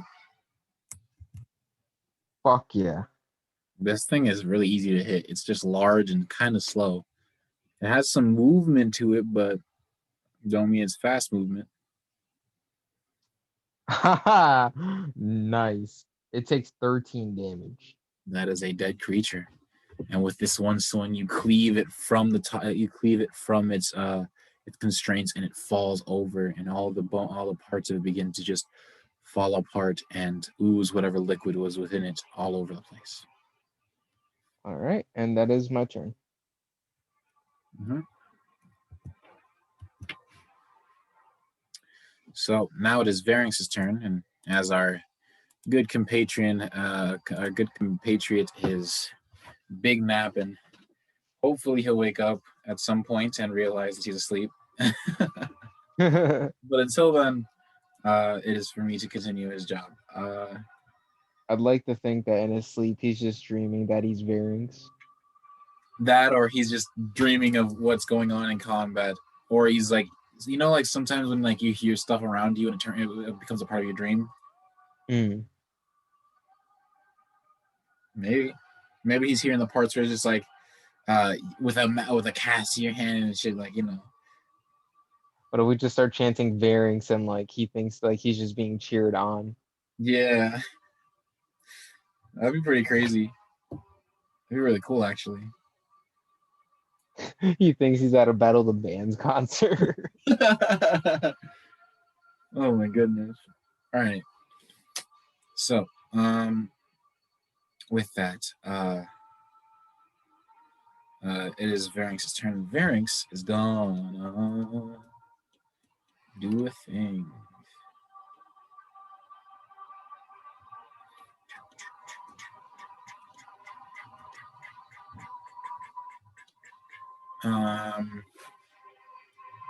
I think Varynx is going to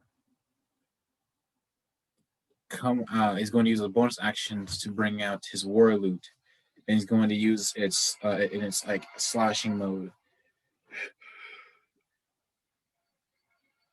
So you see him hold the loot by like the string by the strings in the base of its basically the neck of the reinforced metal loot, and you see him just just going to swing. Efficiency. Doesn't he have like a +12 in performance now? Yep. Jesus. That's so dumb. And once he levels up to level 8, it will be increased because at level 8 you all get 4 thing, and because he has a half of his proficiency on top of his proficiency, even if he has expertise. That's big number. That's a big number, yeah. So it's going to be big. Oh my god! All right. So what is it? That does hit, and he'll deal a d6, which is obviously going to be 5 whammage. 5 whammage. This being is dead. This being is taking whammage. All right. That is Varynx's turn. As now it is Silas's turn. And Silas is going to bring down the overlaying heat.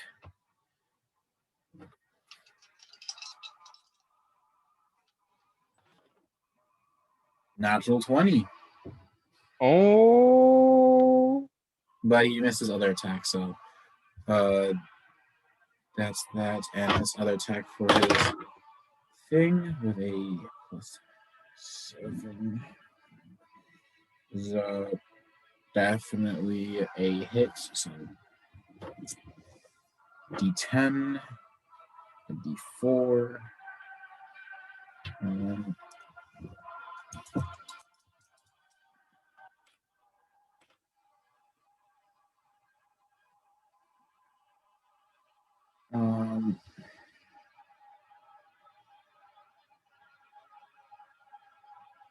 That is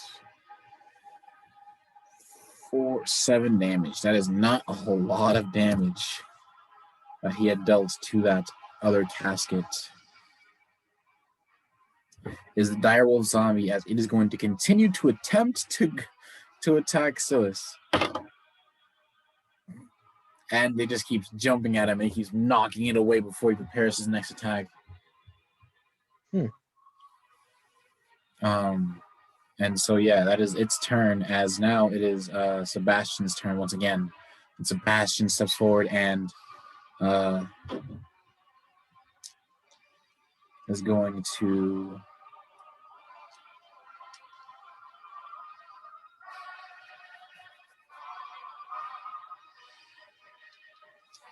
Here's another thing.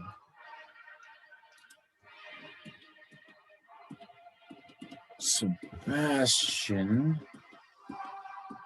is going to get close, as you know, this is dead now. So I'm just gonna move this out of the way. It's dead. And Sebastian is going to point blank with his pistol and attack twice at it.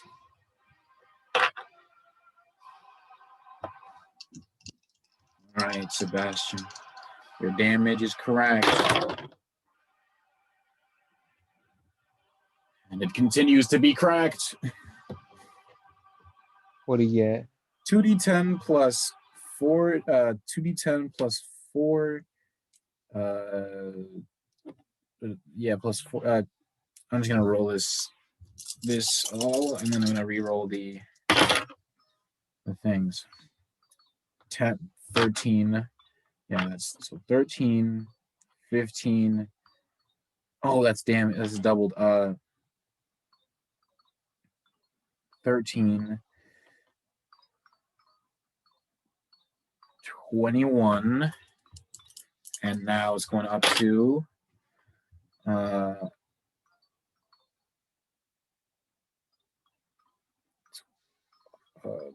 21.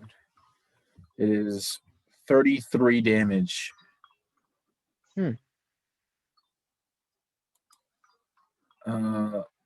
33 damage. Sebastian is out here whapping.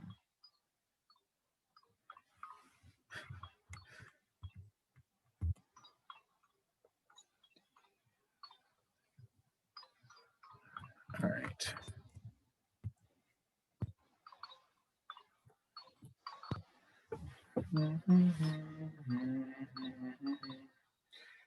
Sorry.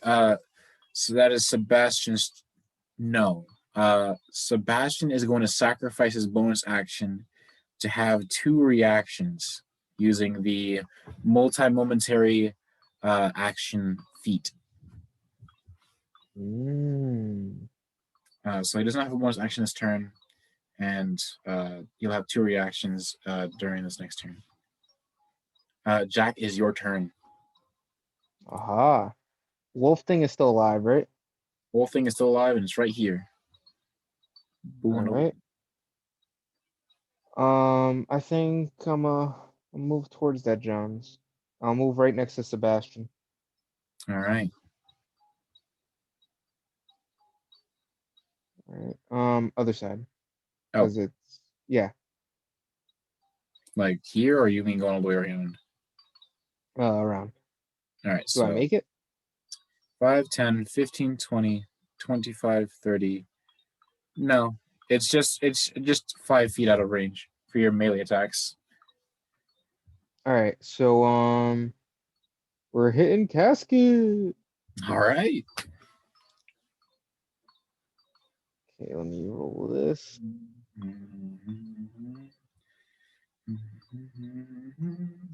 All right, that's 17. 17. That definitely hits a casket. I'm gonna just roll the second attack too, and then I'll just do the damage total. All right.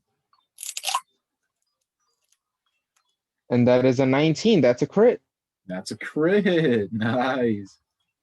All right, so I guess we'll have to roll. Wait. Yeah, I'll roll them separate. So the first bit of damage does 8. So that's off the first attack. And 8, and then the crit. crit. Is it looking like really damaged or anything right now, or not? It's bloodied. Okay. It takes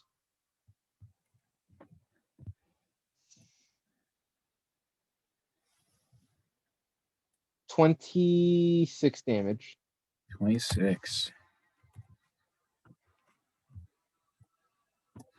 This creature is getting close to death. All right. Oh shit! I keep forgetting to add my charges. That'll be my turn. It is Varynx's turn. And Varynx is going to move and take a swing at this dog-like creature.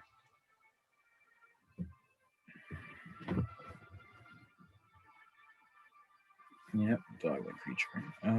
So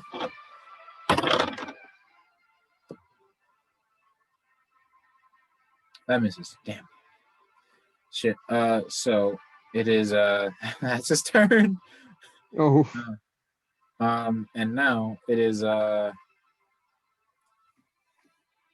Silas's turn, and Silas is going to target this dumb dog as you guys are in the way, essentially. So, and also it's gonna die. So he's focusing this dog. He's going to let out these Eldritch blasts. That hits. Dealing this.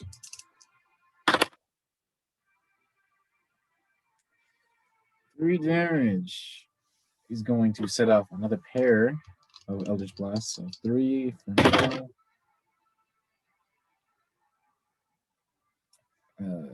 3, and then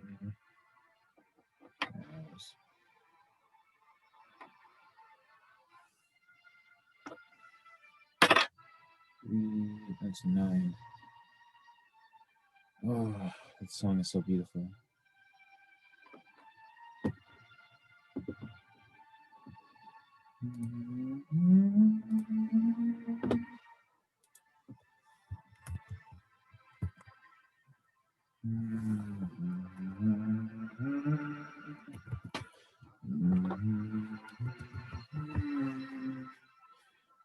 It's beautiful. Such a beautiful song. Mm-hmm.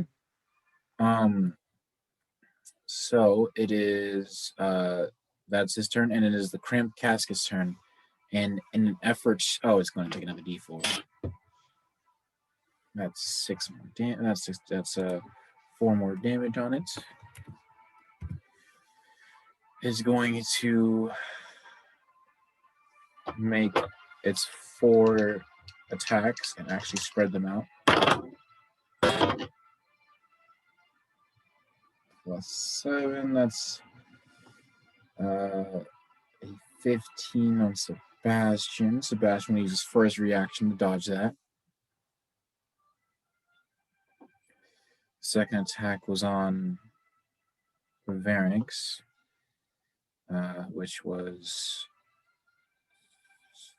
13, which hits Varynx. He's going to take a D8 +5. That's actually some damage on him. Damn. 7 + 5, that's 12.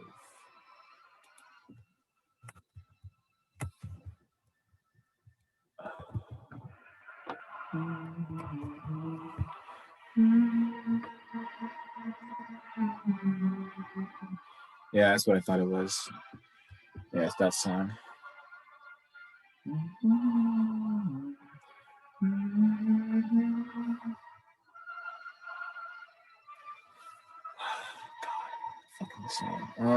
So that's that. That's when so when was that Sebastian dodge? When was that Varynx dodge? When is that you, Jack? 7 this roll. That's a 10. That is not hit. And it's going to make another attack at you. Critical fail. Yeah, there's nothing else it could hit, so it ends its turn. So yeah, just it hits at the floor as it goes for you. Yeah.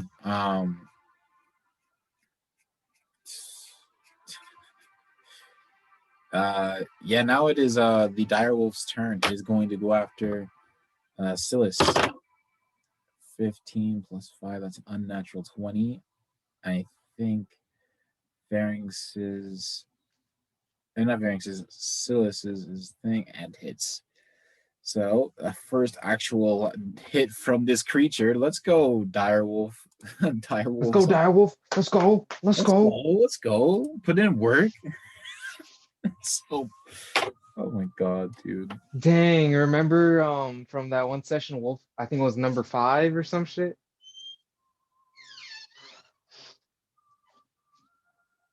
Was that Wolf number 3 and or 5? Yeah, that wolf was Fuck that nigga. That dude was tearing it up. Bro, honestly, fuck that nigga. That guy was popping off. What is it? That's 7. That's 10 damage on Silas, and Silas needs to make a dexterity saving throw. Oh no, strength. You know what, Varynx is, I mean, Silas is fine. Actually, perfectly fine, but he still takes 10 damage. Damage.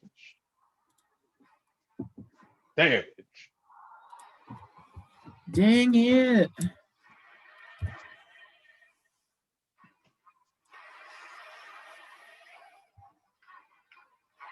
All right, that is its turn. It is Sebastian's turn. And Sebastian is going to make his first attack on this creature with his gun.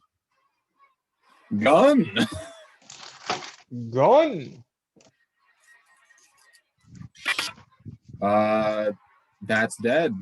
Yeah, that's dead. Damn, that's actually max damage. Damn. Not even a crit though. He didn't crit, so it wasn't truly max damage. Because if it was max damage crit, that'd be stupid. So you see Sebastian just take out with skirmish, take out his gun again and just fire it off, and just this fire burst shoots out as it just hits this thing before it bursts in flame. Like maybe the inner liquids of it beginning to catch blaze, and it begins to fall over and twitch in its flame in its fiery embodiment. And so that creature is done. And Sebastian is going to 5, 10, 15, 20. Is going to he's going to skirmish into his scythe and make another attack on this creature that's other creature. Natural 20. Let's go. No, the one time I dropped the dice, dude. Oof. Yo, welcome back. You're still up. You taking a nap, right? Yeah, I'm sorry. It's cool. No, we just kept going. I still have your character. I used Cure Wounds once, so I only used one spell, so no worries. Okay. So that is 1 damage. Yo, Sebastian was tearing at these niggas, bro. Honestly, yeah. That is 8 damage and actually 8 damage on this creature. Bringing it down to that thing is low, far more than less than half its health.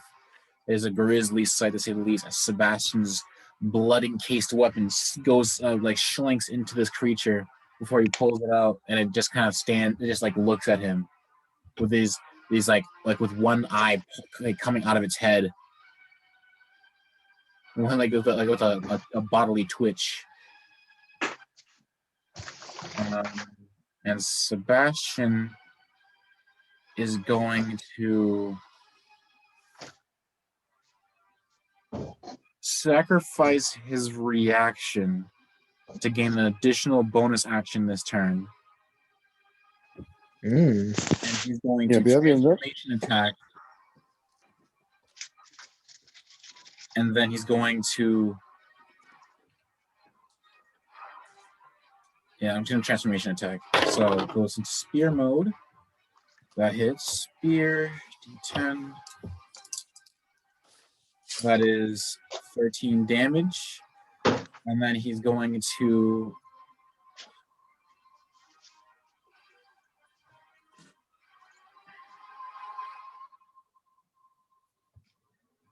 transformation attack again.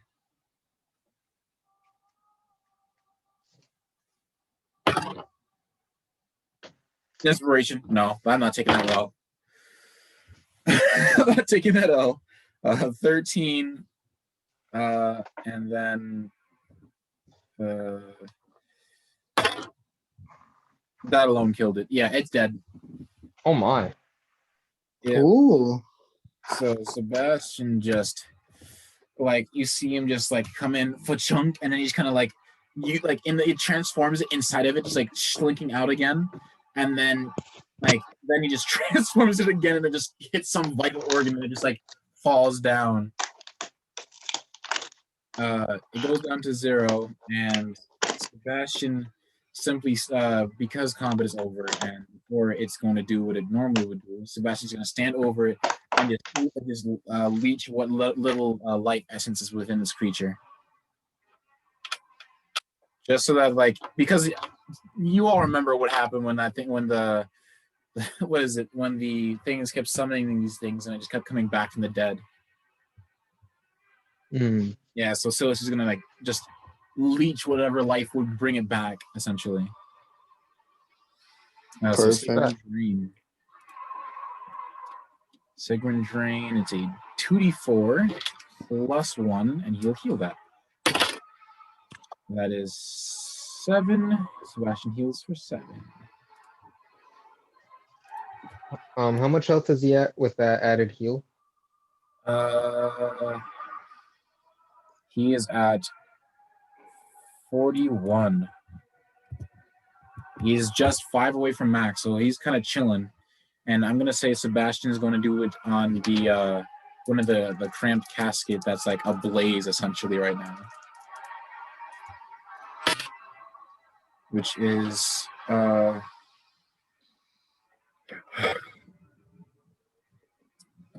that's max health. Yeah, he just topped himself off by while also making just to confirm these things are dead. Bet. And as he just kind of burps up and just and just this nasty and he just grabs into his water. His water's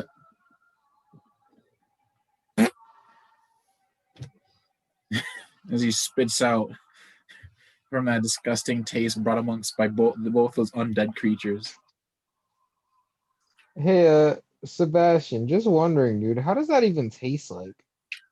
I mean, with normal Sebastian kind of goes on well, with normal people's blood, it's an irony taste, but there is this estranged good feeling when doing it, and it upsets me personally, but things need to be done, and I can't be dying on the job, especially for you all's sakes. Well, Respect. if it keeps you alive, I'm not against it.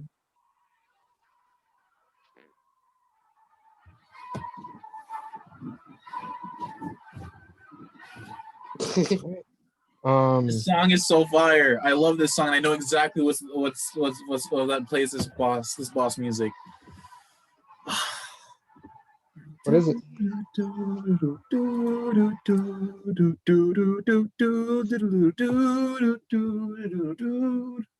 I genuinely have listened to that song on my own time. I love that song. That is such an amazing. It's like a darkened version of a waltz, bro. It's so beautiful. It's like a dance with death.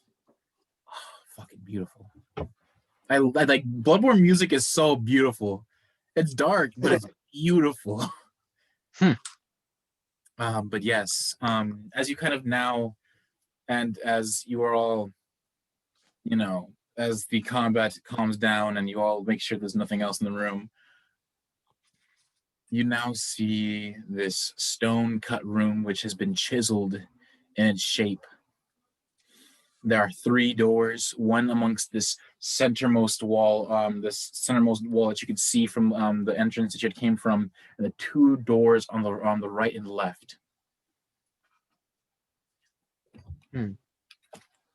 What do you got plans to do? Which one do you want to choose? Ooh. Varys kind of goes and he's like, well, I mean, if we don't really have a choice, we might as well go in at random. All right.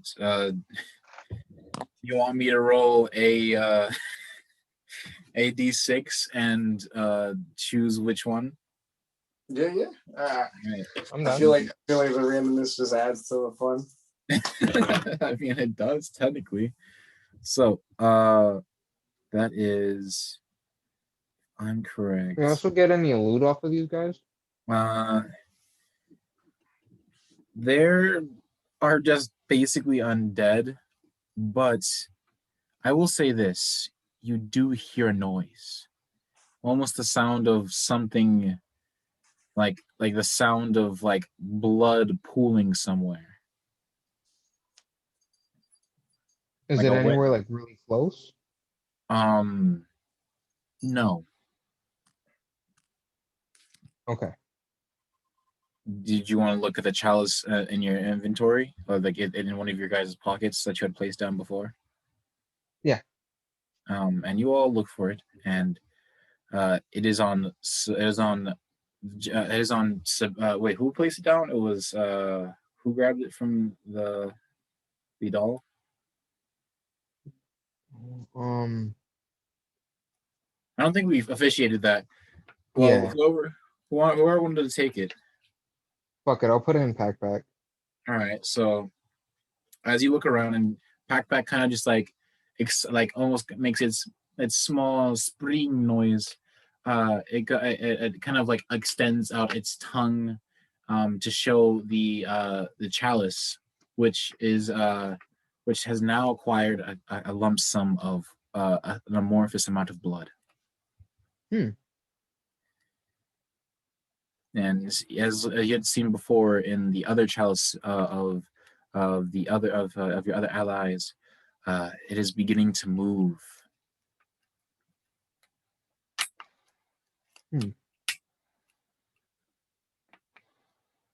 All right.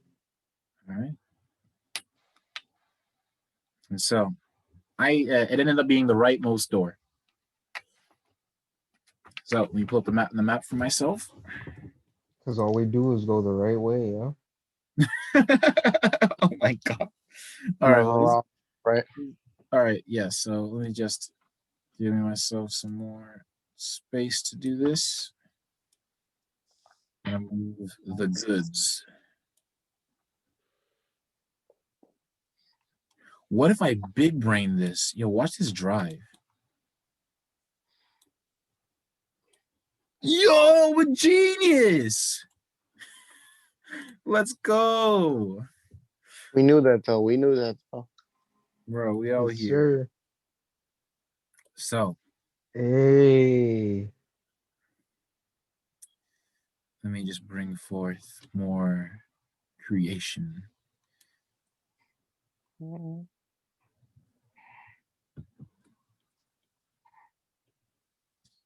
Whoa, why is it that way? Whoa. Control Z.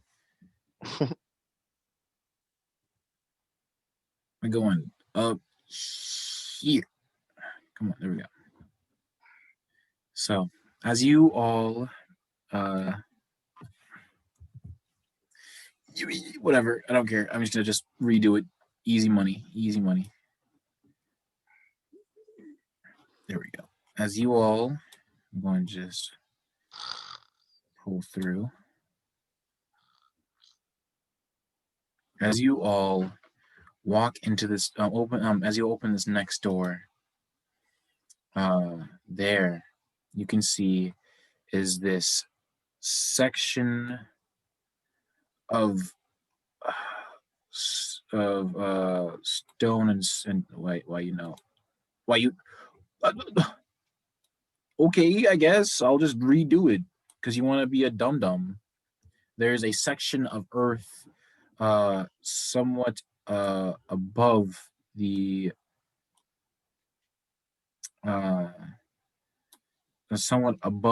what looks to be possibly another section of the room.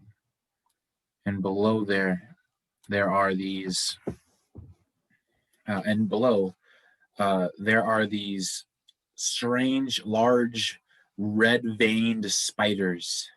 There's only about like 4 of them. Do they see us? No, it seems that they're more worried with something.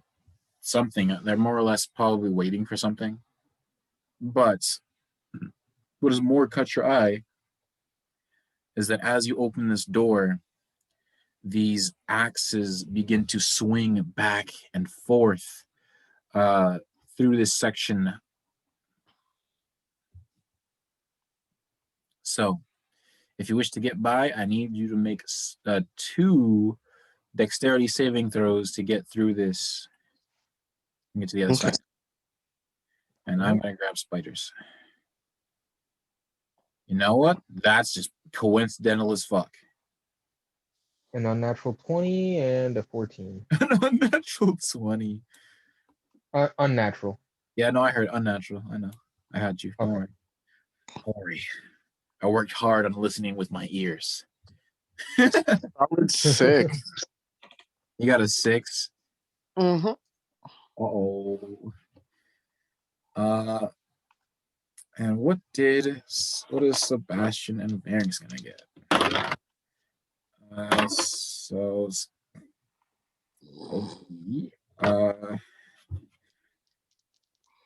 And then oh my god.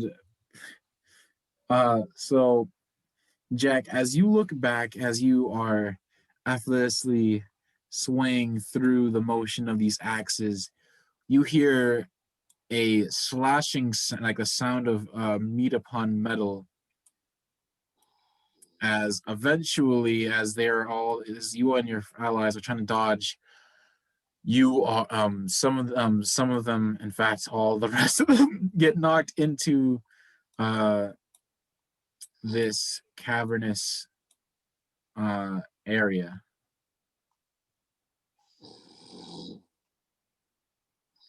And so you will be taking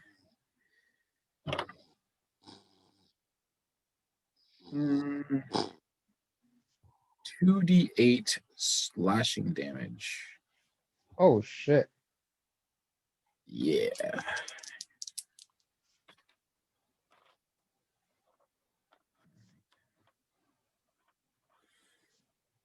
So that ended up being just 6 damage. All right. 8. So that puts me back to 28. Oh no, you're fine, Jack. I was saying that you look back and you see your buddies get knocked in. Oh. Yeah. You're the only one that make it. All it took was 1 fail during your 2 saves to fuck up and fall in. Rip. Well, there goes me. Do I see what did this? Yes, it was the axes that are swinging back and forth that has knocked them. You, in fact, see Right. the blood pool away from them as it pulls away as they are falling in. Like it's like one of the last people you see falling is Sebastian. Mm. Not the boy. Not the boy. All right, Sebastian takes 6.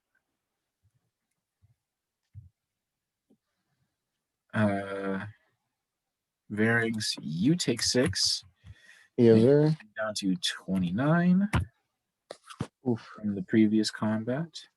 And Silas will also take part in this damage, knocking him down to 44.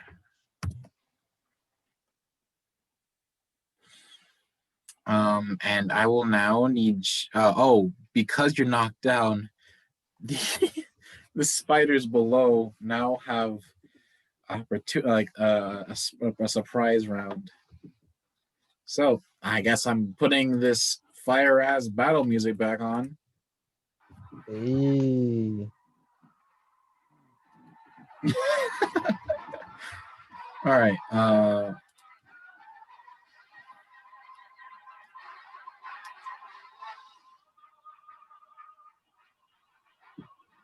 Ah, that's such a good song. And now I must add.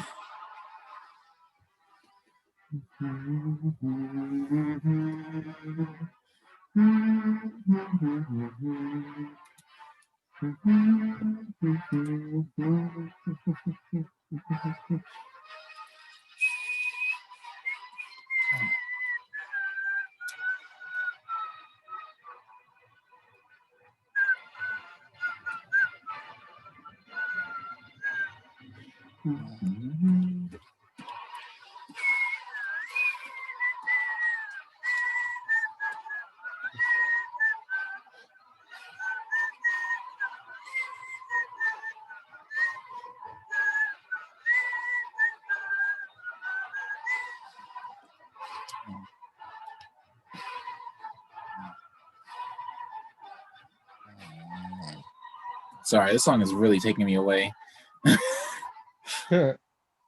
Encapsulated. Pardon me, I need to go grab an enemy. No worries.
I'm trying to find. I know I have a spider. I just hadn't saved it.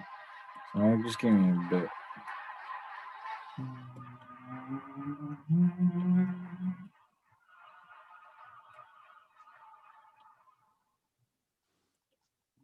God, it's so fire.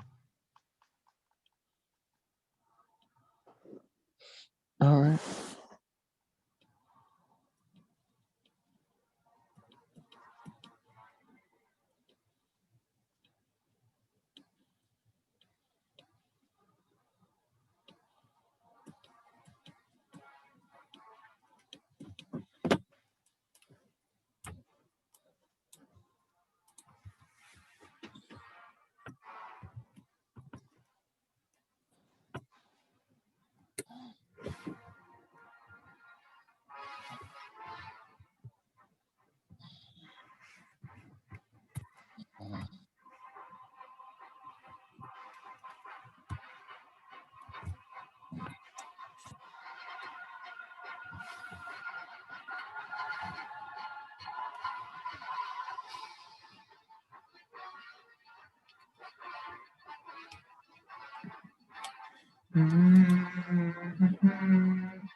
All right. Well, I guess I found my enemy.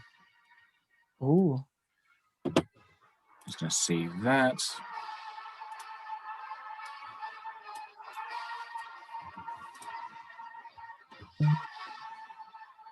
So, plus 3 attacks. Whew.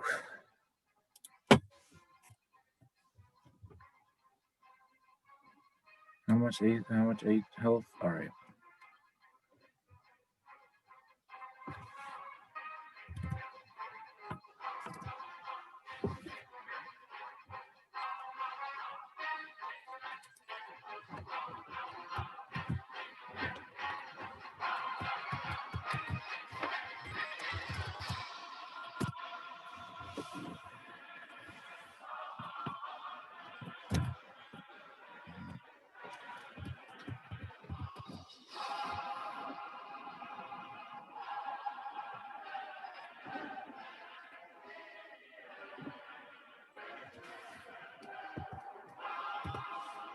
All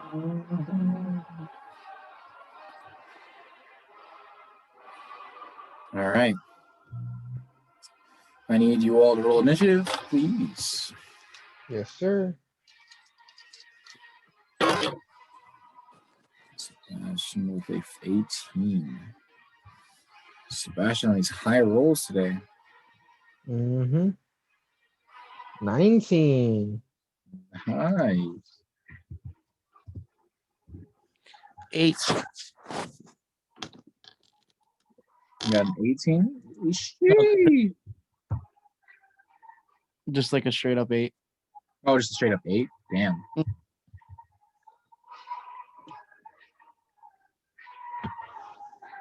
This with a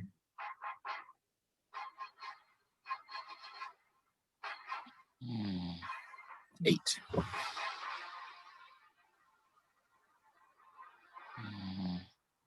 All right.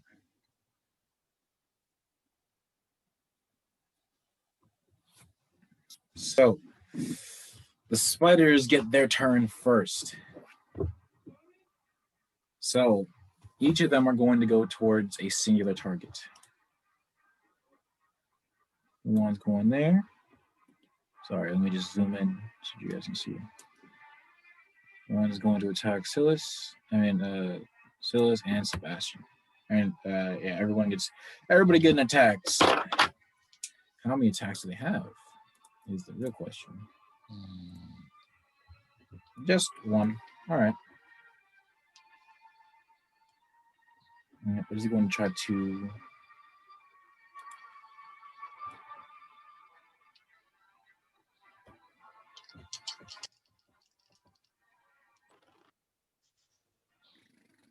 Bruh. No, that is a no moment.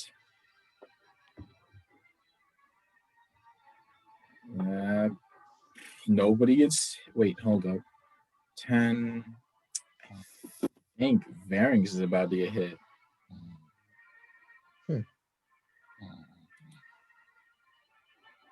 Just check.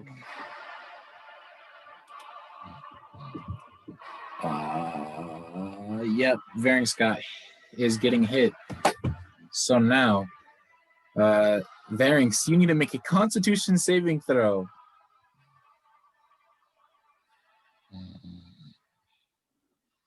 Alex? Oh, man. Did he fall asleep again? I think so. Well, it'd be like that. I ain't gonna be mad. I'll roll it for him. And if he wakes back up, well, then he'll be doing it. Then he'll continue the game. He'll continue the game for himself from that point. But I'm mad. I ain't mad. Should we wake him up? It does seem like he wants to play. Yeah, I can go with him up. All right. All right. I wonder what he was doing last night. I mean, you did want to take a nap earlier, but didn't. So. Oh.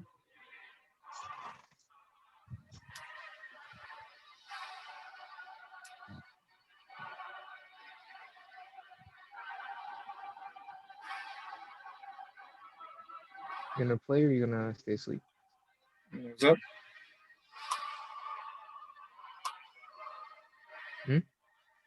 Oh no, did you wake him up? Yeah. All right. Yo, Alex, it's your turn. If you do want to go to sleep, like take a nap or something, you can do that. Okay. First, I will. Am I still like on the floor? Yeah, you're still not. Actually, no. Sorry, it's not your turn. I need you to roll a Constitution saving throw. Constitution saving throw. Yeah, because you just got bit by a spider. I need to roll the damage for you as well. 19. 19 is definitely gonna succeed. Nice. Sweet.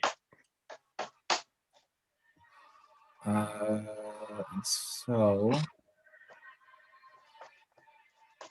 you take 1 plus 3. That's max damage. That is 11 damage. Oof. Yeah. So what is that? I'm at 17 now, right? You're at 18. 18. Gotcha. Okay. And that is that attack on you. And then Sebastian didn't get hit, and Silas didn't get hit. Yeah, everyone, only you got bit, but yeah, you persist past this poison that's trying to paralyze you. Damn. Okay. Perfect. Yeah. So nice on you. Okay, so if that's their turn, then it's now Jack's turn. You're top of the initiative, big man. What are you up to? All right. Go back to my phone. Take a look at this fucking map. So these niggas are in a pit, correct? Yep. All right. Let's see where I'm at. And the spiders are still like above the pit, correct? Nope, they're in the pit, and the boys fell in the pit, and that's why Variant got bit, Oh fuck. and he almost got paralyzed. All right. I'm gonna switch out to Yarnum's spine, Mm-hmm. and I'm going to use it in whip form. All right. All right. Let's see. Use my movement, and I'm gonna try to move as close as I can towards the orange spider. All right. Well, I mean, they're all orange. Oh shit, you're right. The one by Sebastian. All right. So 5, 10, 15, 20, 25. All right. How deep are they in this pit? In this pit, they are roughly, it's not like crazy big feet, a drop. It was just 10 feet. Okay. Would I be able to try and grapple the spider from this distance? Indeed, you can. All right. I'm gonna try and grapple it. All right. Go ahead. Actually, could I dual wield?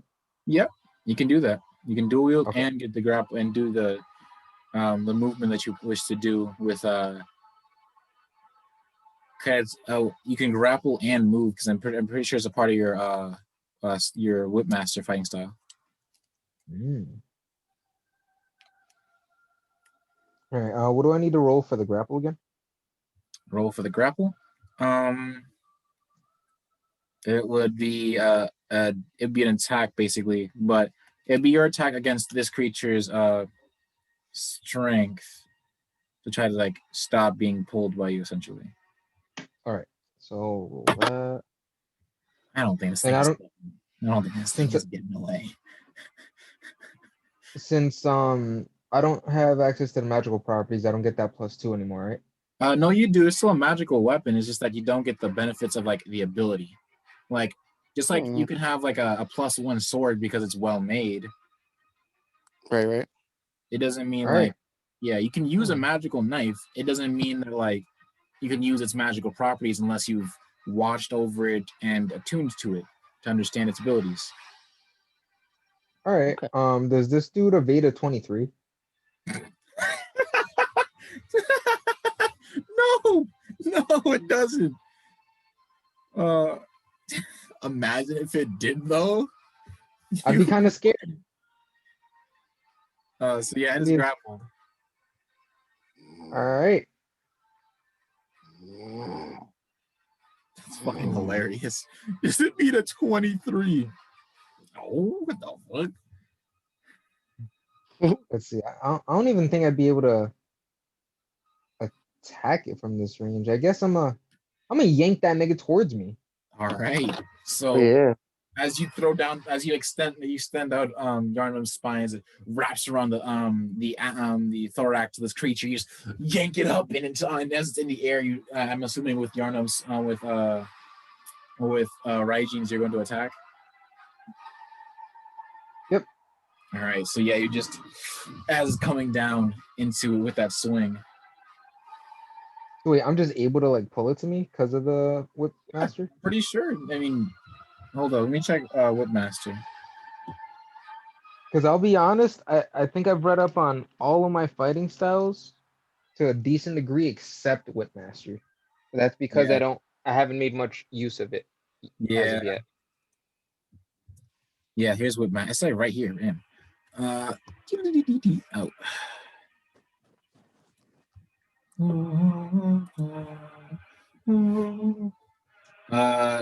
You can also use the rope to grapple, shove. Oh, you can shove as well. This requires a grapple or shove check described in the attacks section of the rules. Lastly, you can use your whip, second nature to you. You can use to elongate, as an elongated appendages. All right, whatever. As a whip, you can use a bonus action. Oh, you can use a bonus action to attack with your whip.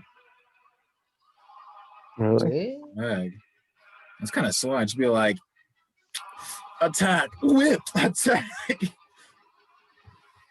Huh. Come to me, child, and prepare for the punch. I don't think it says you can. Sorry, I'm probably thinking of that one fighting style, that's the spider style. I hear you, G. So yeah, you just more or less grapple it. Okay. Yeah, so it's grappled. I mean, if you, no, that doesn't make sense. Yeah, no, wait. Such as grabbing a sword or pulling a bag towards you, the ability checks so dabe.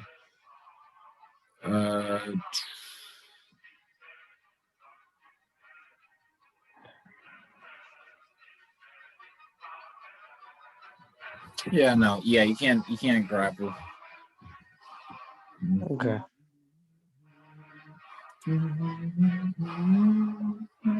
So I can't grapple, No, you can grapple. You grappled it. It's grappled. but I can't like yank it towards me, right? Yeah, you can't yank it towards you like how Variance can do that with his. I mean, if you had that fighting style that he has, then you would, because technically it would be the grapple. Gotcha. Because you could be like spiders, like you could be like spider stance, attack, grapple, pull up, attack with your second attack. All right. Can I just shove it away, I guess, from Sebastian? Yeah. So did you want to, instead of using the grapple attack, you want to shove it away from him? Yes. All right. Yes, you can. So I need to look up what the fuck the shove thing is.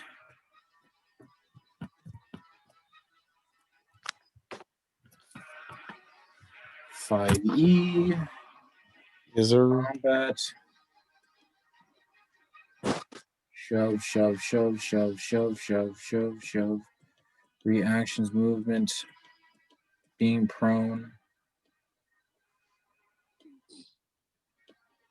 flying at creature size, squeeze into a smaller space, attack, dash, disengage, dodge, help, hide, ready, search, use an action, attack rolls,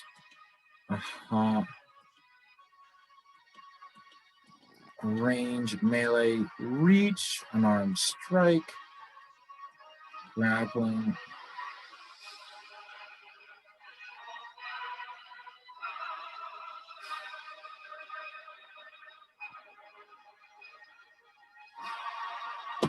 The target of your grapple must be no more than one size larger than you and must be within your reach, using at least one free hand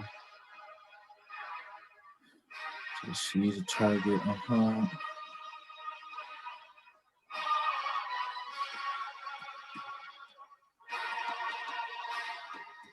Man, why ain't they showing me shove? Yeah, the song going off right now. Right? Yo, this song, oh my god, I can't tell you about this either, but still, you will see in due time. You'll understand the heat from this nigga. Yeah, earlier while we were at Walmart, this nigga Alex said we were packing heaters. Yo, I had to tell him to calm down a little bit. Yeah, bro, man's busting out. This Beethoven's on the beat and he's going hard.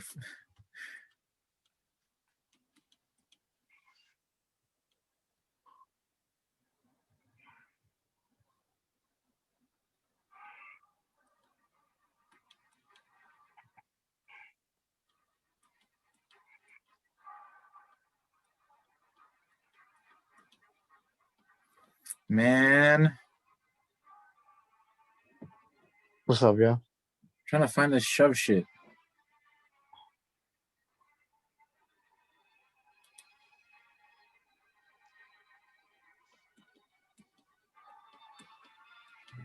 This goddamn bastard. Whatever.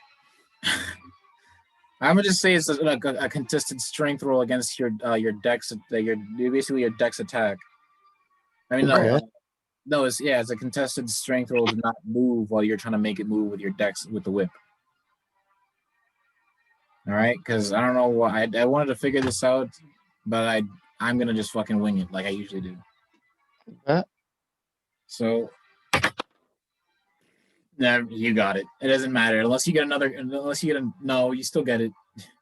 No, you still get a 1. You still win. Oh my. It has a +1 to the strength, and because if you got a 1, your pluses from your attack bonuses from like as if you were actually attacking would beat out a +1 to strength. So, pardon me.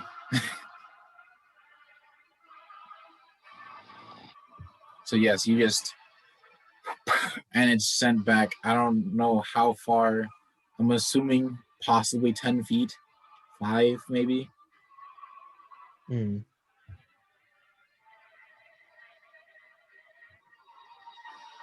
All right, that would be my first attack, right? That would be your first attack, yes. Let's go. So let me just Alright, move so- the spider. Boom, boom. From there, I think I'm gonna skirmish into Oh shit. Broomstick. Oh, Jack, you move. I need you to roll another. Damn it. I need you to roll another dexterity saving throw because I forgot, and you did too, about the axes. Oh shit. Axes. Yeah, the axes that knocked you guys into there. Oh. 22.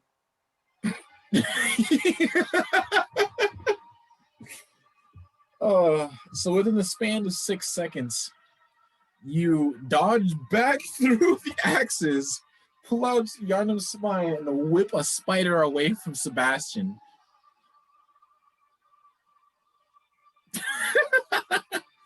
Goonish.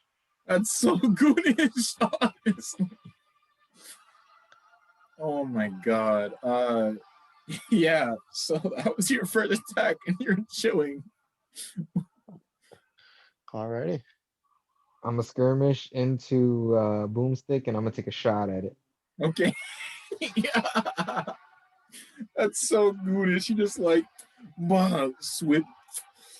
Done. Alright, let's see how the attack goes. That's so sick. Yikes, I missed a shot though. That's a 10. Oh, what? That's a 10. From Z's AC. Yeah, you miss.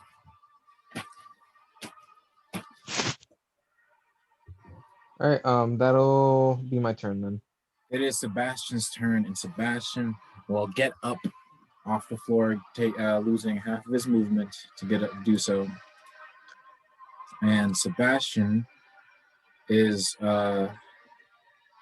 going to just take out this spider in front of him.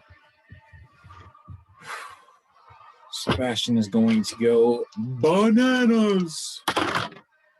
Power up, Mario Mushroom. Sebastian lands 1 attack. He's going to sacrifice his bonus action his turn to have 2 reactions. Yeah. That is 6 damage. Mm.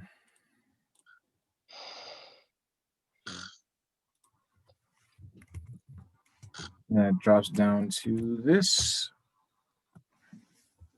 All right. Then he's gonna make. No, he missed his other attack. It is now the cave spider's turns again.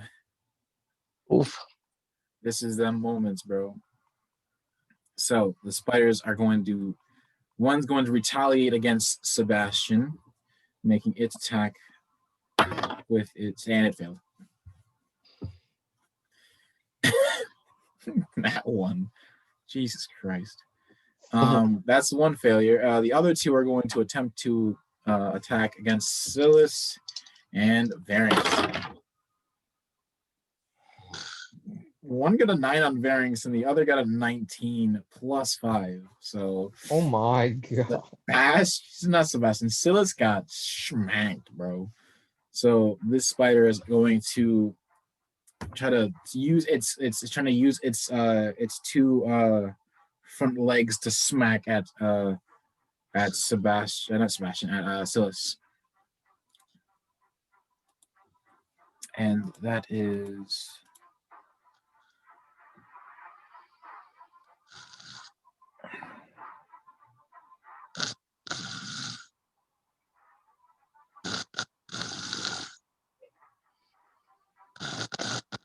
oh shit, did he fall asleep again? Oh, what the fuck? I don't know if he's taking a drink or if he's like if it's him snoring. Nah, that's definitely him snoring. Damn. Man's definitely has got to take a nap, bro. Rest in peace to our fallen soldier. Rest in peace, my fallen soldier. Should I mute him? Yeah. All right. Hopefully, if he does wake up, he does know this. He's muted because of him snoring. Love the man's, but it do be 99 times for some people, bro. Many times. What do we have? What do we have? What do we have?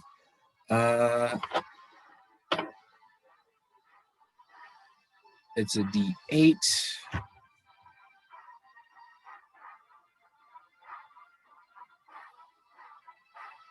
It only has one attack though.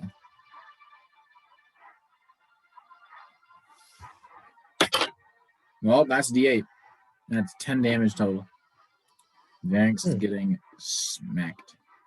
Holy shit, Varynx is low. No, wait, no, that wasn't. It's not Varynx that got hit. What am I doing? It was Silas. Silas is big wooling on health. Well, he's just about to get halfway now. He's close. That is the cave spider's turn.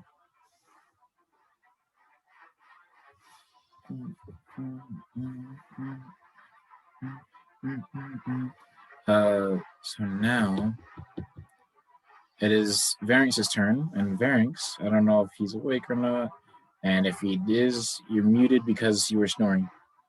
But if not, I will just run your turn. Okay. Varynx is going to cure wounds himself because dying is not swag. Big not swag. He has a D8 plus 8 on healing, which is 13.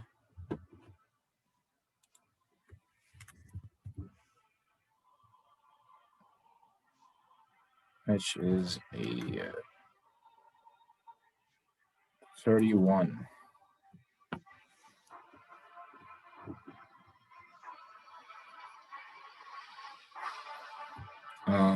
And that is his turn. It is Silas's turn, and Silas is going to get up, taking half of his movement to do so, and he's going to let loose these attacks.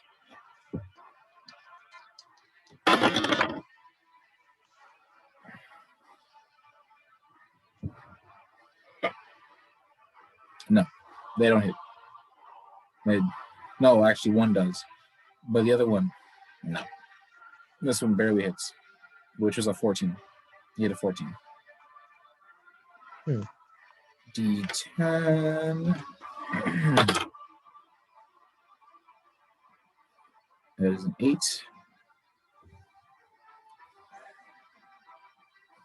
8 on the one that was attacking him.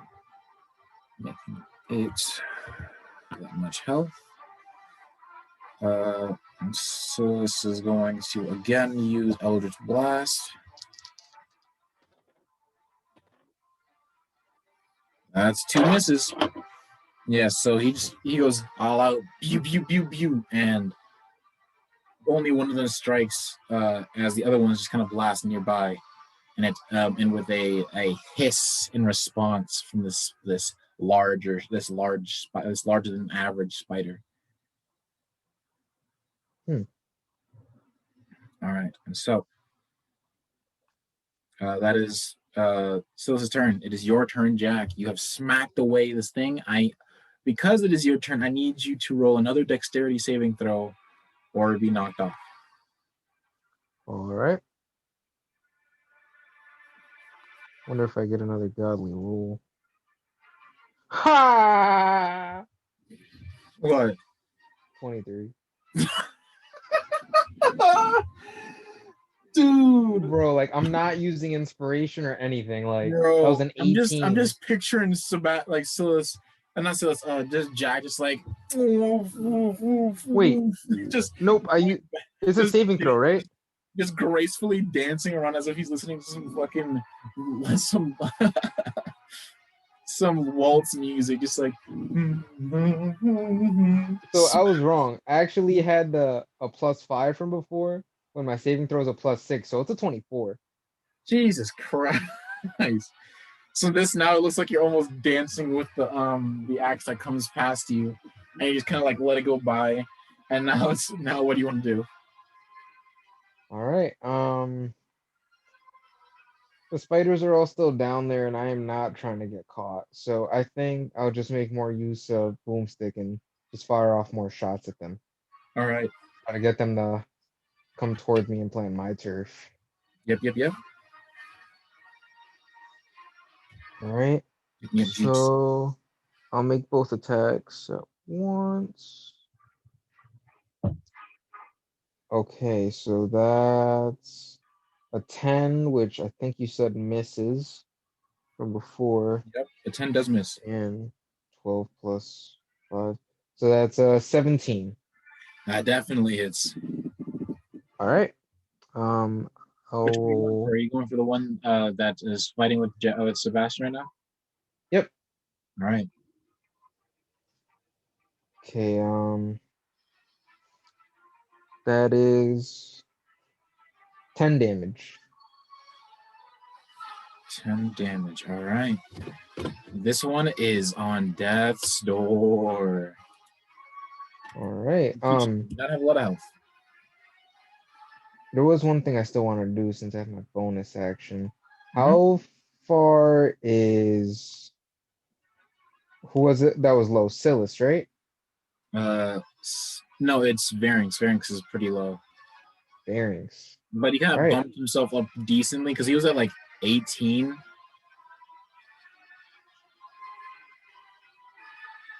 Yeah, now he's at 31 out of his 47. He's pretty good right now. Silas is half health now comparatively to his full health bar. All right.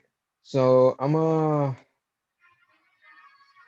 say Silas catch. I'm gonna try that thing I tried before where I put the syringe in the potion or the healing Wait, vial. syringe into what? I'm gonna stab the syringe in the healing vial and just toss it at him. All right. So I'll need a dexterity check from Silas. With a +5. Yeah, he catches it. Okay. Yeah, so he just kind of like Like he looks up and just grabs it before he like continues to look, before he like returns back his gaze to the spider that's pissing him off. All right, and that'll end my turn.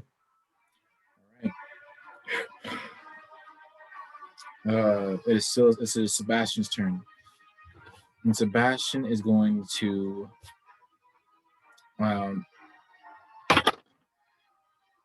hit and most likely kill the spider he's dealing with now. Yep, he's dead. Sebastian just goes. It just goes through. Just like it basically opens the front side open, like just like kind of like, you know what I mean, like from like its normal stance to this. Yeah, so he just junk, and then he looks over to Silas, who's having a bit of trouble landing a hidden. And so under this heel, he goes up. He kind of goes over and says, he's like, Silas, and like you hear the wet footsteps as he's walking across this wet makeup, and is going to make another attack.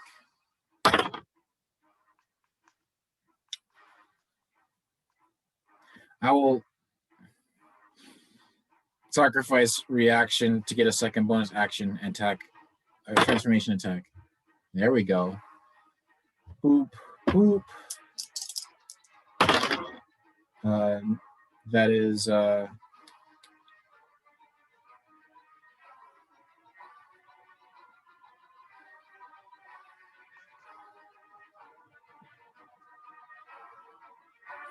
14.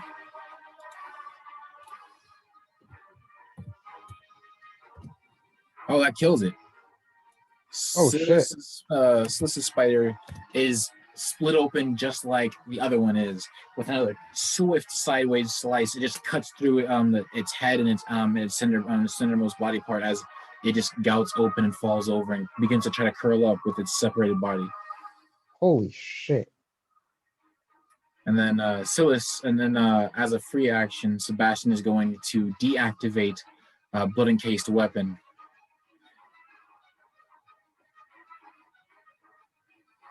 And he's going to use his other bonus action to heal off of the spider in front of him. Just to top off. Which he does. Max health. Let's go. All right. There's only one spider left, and it is its turn. It is going to continue to attack. It's not going to use its kick attack, its leg punch, and hit. And that is a D8.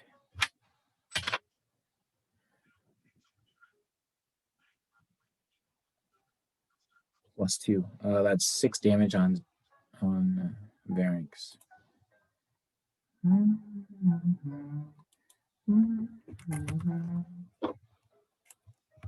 That puts him at 25, and that is its turn. And it's still Varynx's turn. He's going to use his half his movement to get up. He's going to use his bonus action to take out what is it? We're going to take out the war loot. Not the war loot. The Death March, and he's going to perform.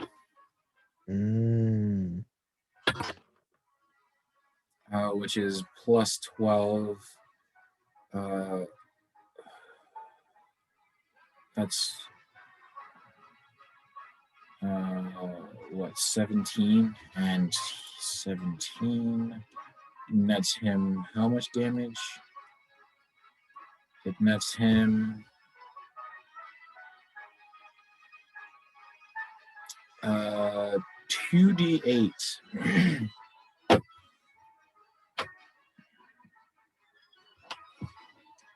2d8 plus 2 magical damage. That is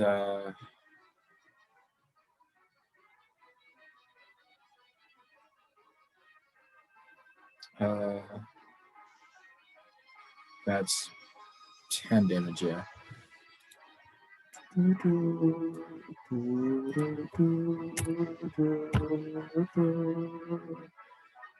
That is Varynx's turn.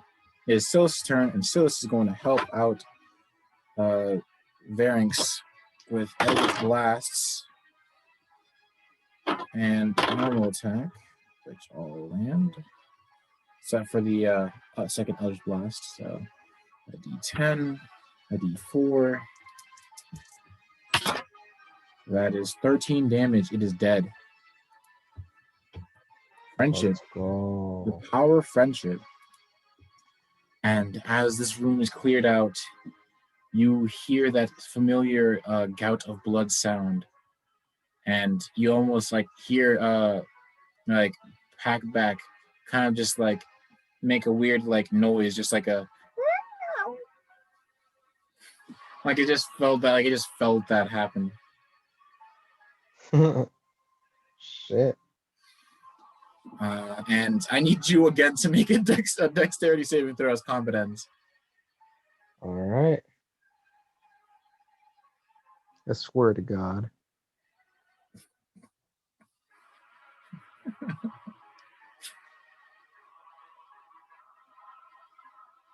That is yikes. All right, that's an 8. That's an 8. You fall in. So as you're like you're gonna like see like you just say like what the holy shit, Sebastian, and then just